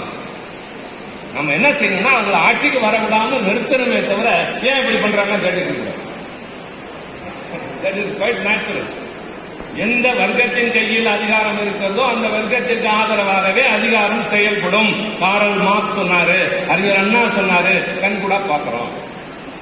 அதனால யார் வந்து என்ன ஃபுல்லாக பண்றாங்களே, ஆமா என்ன பண்றாங்க தெரியுங்க, அடுத்து அவங்க வரவிடாம பண்ணுங்க, எல்லாம் வேலை முடிஞ்சிடும், அவ்வளவுதான, சிம்பிள். அது மாதிரி அதுக்கு நீங்க பதில் சொல்லணும்னா ரொம்ப பக்குவமா சொல்லுங்க. அதுக்கு இந்த வரலாற்று பின்னணி எல்லாம் தேவை. இதுக்குதான் ரொம்ப சுருக்கமா இப்ப வந்து தம்பி பேசுறப்ப சொல்லியன் சொன்னாரு, பொது உடைமை கட்சியை பார்த்து உங்க கொள்கை என்ன அப்படின்னு கேட்டீங்கன்னா வர்க்க பேதமற்ற சமுதாயம். புரியுதுங்கள? முதலாளி தொழிலாளி இல்லை, ஏழை பணக்காரன் இல்லை. சரி, பாரதிய ஜனதா கட்சி இந்துத்துவா அப்படின்னாங்க, இது இந்து நாடுங்க, இந்துக்கள் மட்டும்தாங்க இருக்கலாம், இந்துக்களுக்கு தாங்க உரிமை. ஓகே சரிங்க. அதிமுக போய் இருங்க, பஞ்சாயத்தை முடியல, எங்களுக்கு கொள்கை என்னன்னு தெரியாது, அதுக்கு மேல எங்க பிரச்சனை நிறைய இருக்கு அப்படின்னு அதிமுக சொல்லுவாங்க. நான் இப்ப I don't want to waste my time, நான் அந்த மாதிரி பேசி இந்த ஒரு லைட்டர் வீடு கொண்டு போக விரும்பல. திமுக இருக்கவங்க என்ன சொல்லலாம் அப்படிங்கிறதுக்கு ரொம்ப ஈஸியா கலைஞர் சொல்லி கொடுத்துருக்காரு. அதை மட்டும் நீங்க தெரிஞ்சுங்க. இது தெரிஞ்சதோட அது முக்கியமா தெரிஞ்சுங்க. 1970 திருச்சியில ஒரு மாநாடு, மாநில சுயாட்சி மாநாடு. அந்த மாநாட்டில் 50 முழக்கங்கள் தராது. அந்த 50 முழக்கங்கள் தெரிஞ்சவங்க இங்க யாராவது இருக்கீங்களா தம்பி? இங்க யாராவது இருக்கீங்களா? நீ பாடம் இருக்கிற வாத்தியார் கைப்பற்றி தம்பிமார்கள் யாருக்காவது தெரியுமா? யாருக்காவது ஏதாவது ஒன்னாவது தெரியுமா? தப்பு இல்ல, இன்னைக்கு தெரியுங்க. நேரா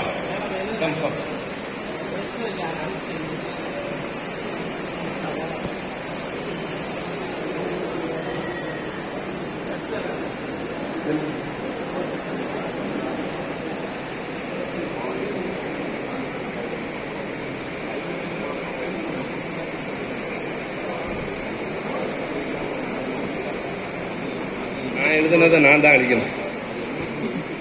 ஒன்னுன்னு போட்டு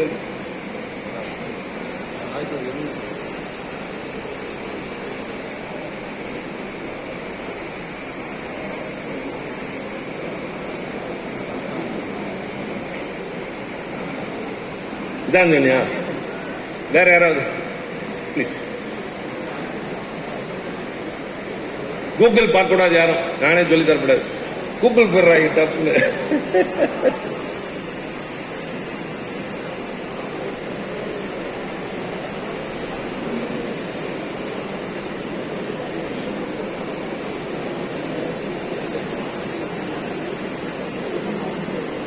ரெண்டு போட்டு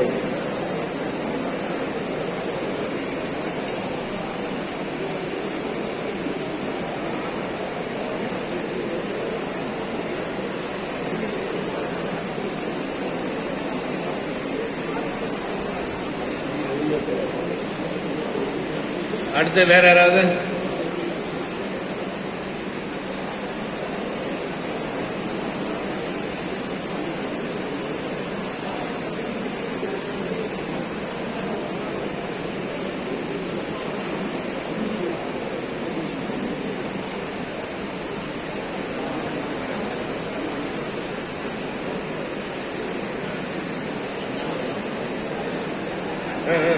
ஒண்ணுதான்.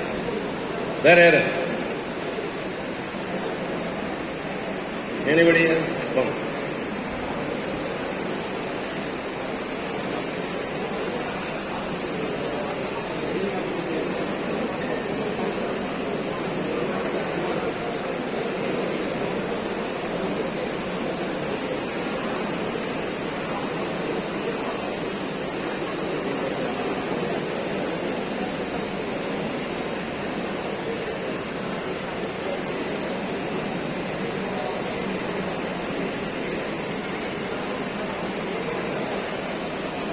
யாராவது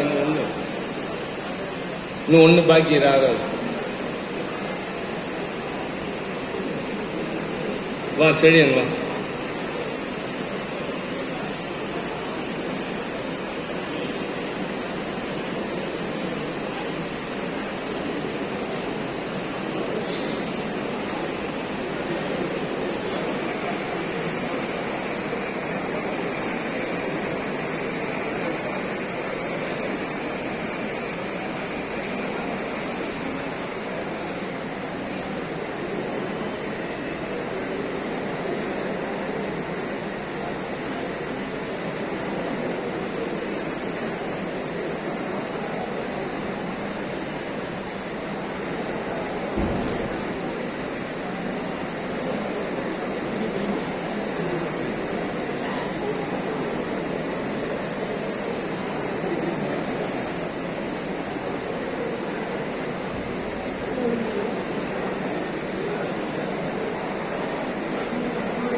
இப்போ ராஜேந்திரன், இப்போ நான் கலந்துகிட்ட இது வரைக்கும் கலந்துகிட்ட பாசற கூட்டத்தை எனக்கு ரொம்ப மகிழ்ச்சி தரக்கூடியது இன்றைக்கு.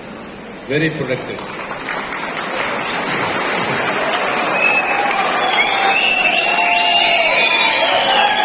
இப்போ முதல்ல நம்பர் 1 அந்த நினைப்பு வச்சுங்க. என்னது எழுதிட்டீங்களா? எழுதிட்டீங்க.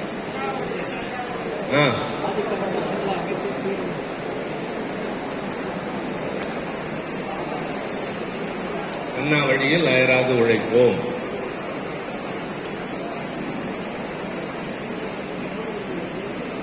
அடுத்த நம்பர் 2, அவர் வெறுமன ஆதிக்கமற்ற சமுதாயம் சமூக நீதினு எழுத்தார். இல்ல, ஆதிக்கமற்ற சமுதாயம் அமைத்தே தீருவோம்.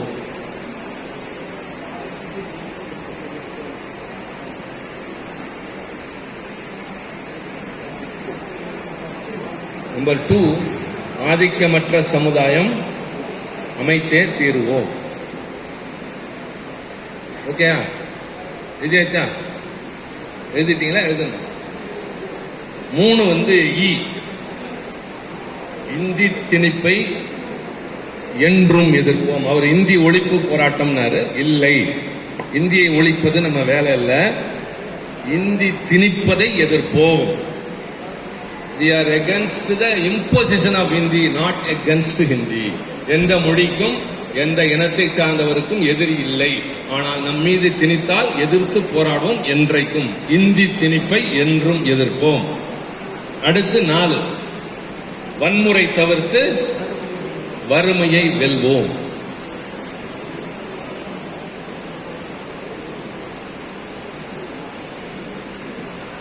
எழுதியாச்சா?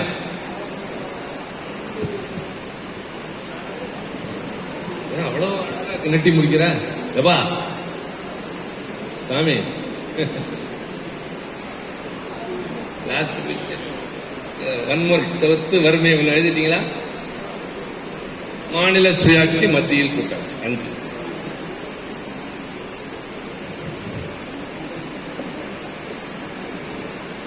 5 எழுதியாச்சா?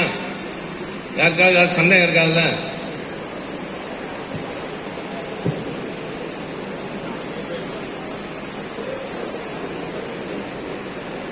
இப்போ உங்களுக்கு மனசுல பதியறதுக்காக வேண்டி இப்ப நான் சொல்றதை நீங்க திருப்பி சொல்லலாம். எழுதிட்டீங்க. இனிமேல் இந்த சேலம் மாவட்டத்திற்கு யாராவது கழக முன்னோடிகள், தலைவர் உட்பட யார் வந்தாலும் வரவேற்க போறீங்கல்ல, முண்டிக்கிட்டு போய் பக்கத்துல நின்றுட்டு மூஞ்ச காட்டிட்டு அதெல்லாம் don't try to attract attention. ஆட்டோமேட்டிக்கா உங்க பக்கம் அவங்க திரும்புற மாதிரி நீங்க ஒரு வேலை செய்யலாம். அதுதான் முக்கியம். கவனம் திரும்ப வேண்டுமே தவிர கவனத்தை போய் இழுத்துக்கிட்டு இருக்காங்க. தட் இஸ் நாட், அது நமக்கு வேண்டாம். ஓகே, ஆட்டோமேட்டிக்கா அவங்க யார் யாருன்னு பார்க்கணும். அப்புறம் யாருப்பா அந்த பையன் கேட்கணும். அதுக்கு என்ன பண்ணணும்? சரியா? நீங்க கிட்டக்க போய் ஒன்றும் பண்ண வேணாம். ஆனா அவங்க உங்களை பார்க்கணும். என்ன பண்ணணும்னா எந்திரிங்க, எல்லாம் எந்திரிச்சு.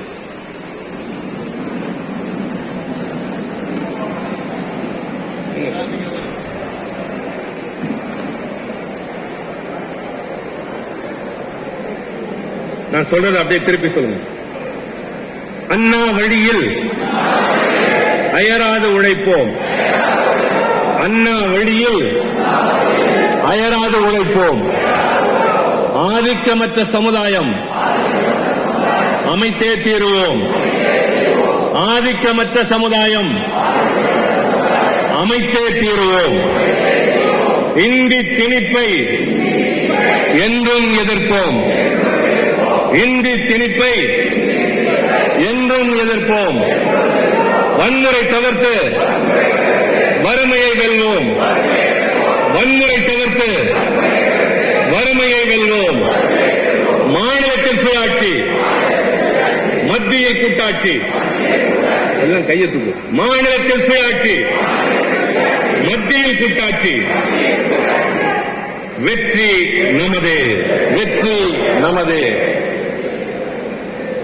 இது எங்க போனாலும் இனிமே ஒலிக்கணும். இந்த 5 முழக்கங்களும் யார் தலைவர்கள் இருந்தாலும் ஒரு 10-15 பேர் நிட்டீங்க, இந்த முழக்கத்தை எழுப்பிட்டீங்கன்னு வச்சுங்க, அந்த இடத்துல ஏற்படுற வைப்ரேஷன் அந்த பகுதியில் போற மக்களுக்கு, வந்திருக்கவங்களுக்கு, உங்களுக்கு எல்லாத்துக்குமே கிடைக்கும். ஆக இன்னைக்கு நீங்க கத்துக்கிட்டது அத்தனையும் தம்பிகளே, எதிர்காலத்தில் உங்களை சிப்பாய்களாக மாற்றுவதற்கு, இந்த இயக்கத்தை காப்பதற்கு, இந்த நாட்டை, மானத்தை, மரபை, மொழியை பாதுகாப்பதற்கு நீங்கள் இன்றைக்கு வீரர்களாய் கிளம்பி செல்கிறீர்கள். வாழ்த்துக்கள். மீண்டும் சந்திப்போம். நன்றி, வணக்கம்.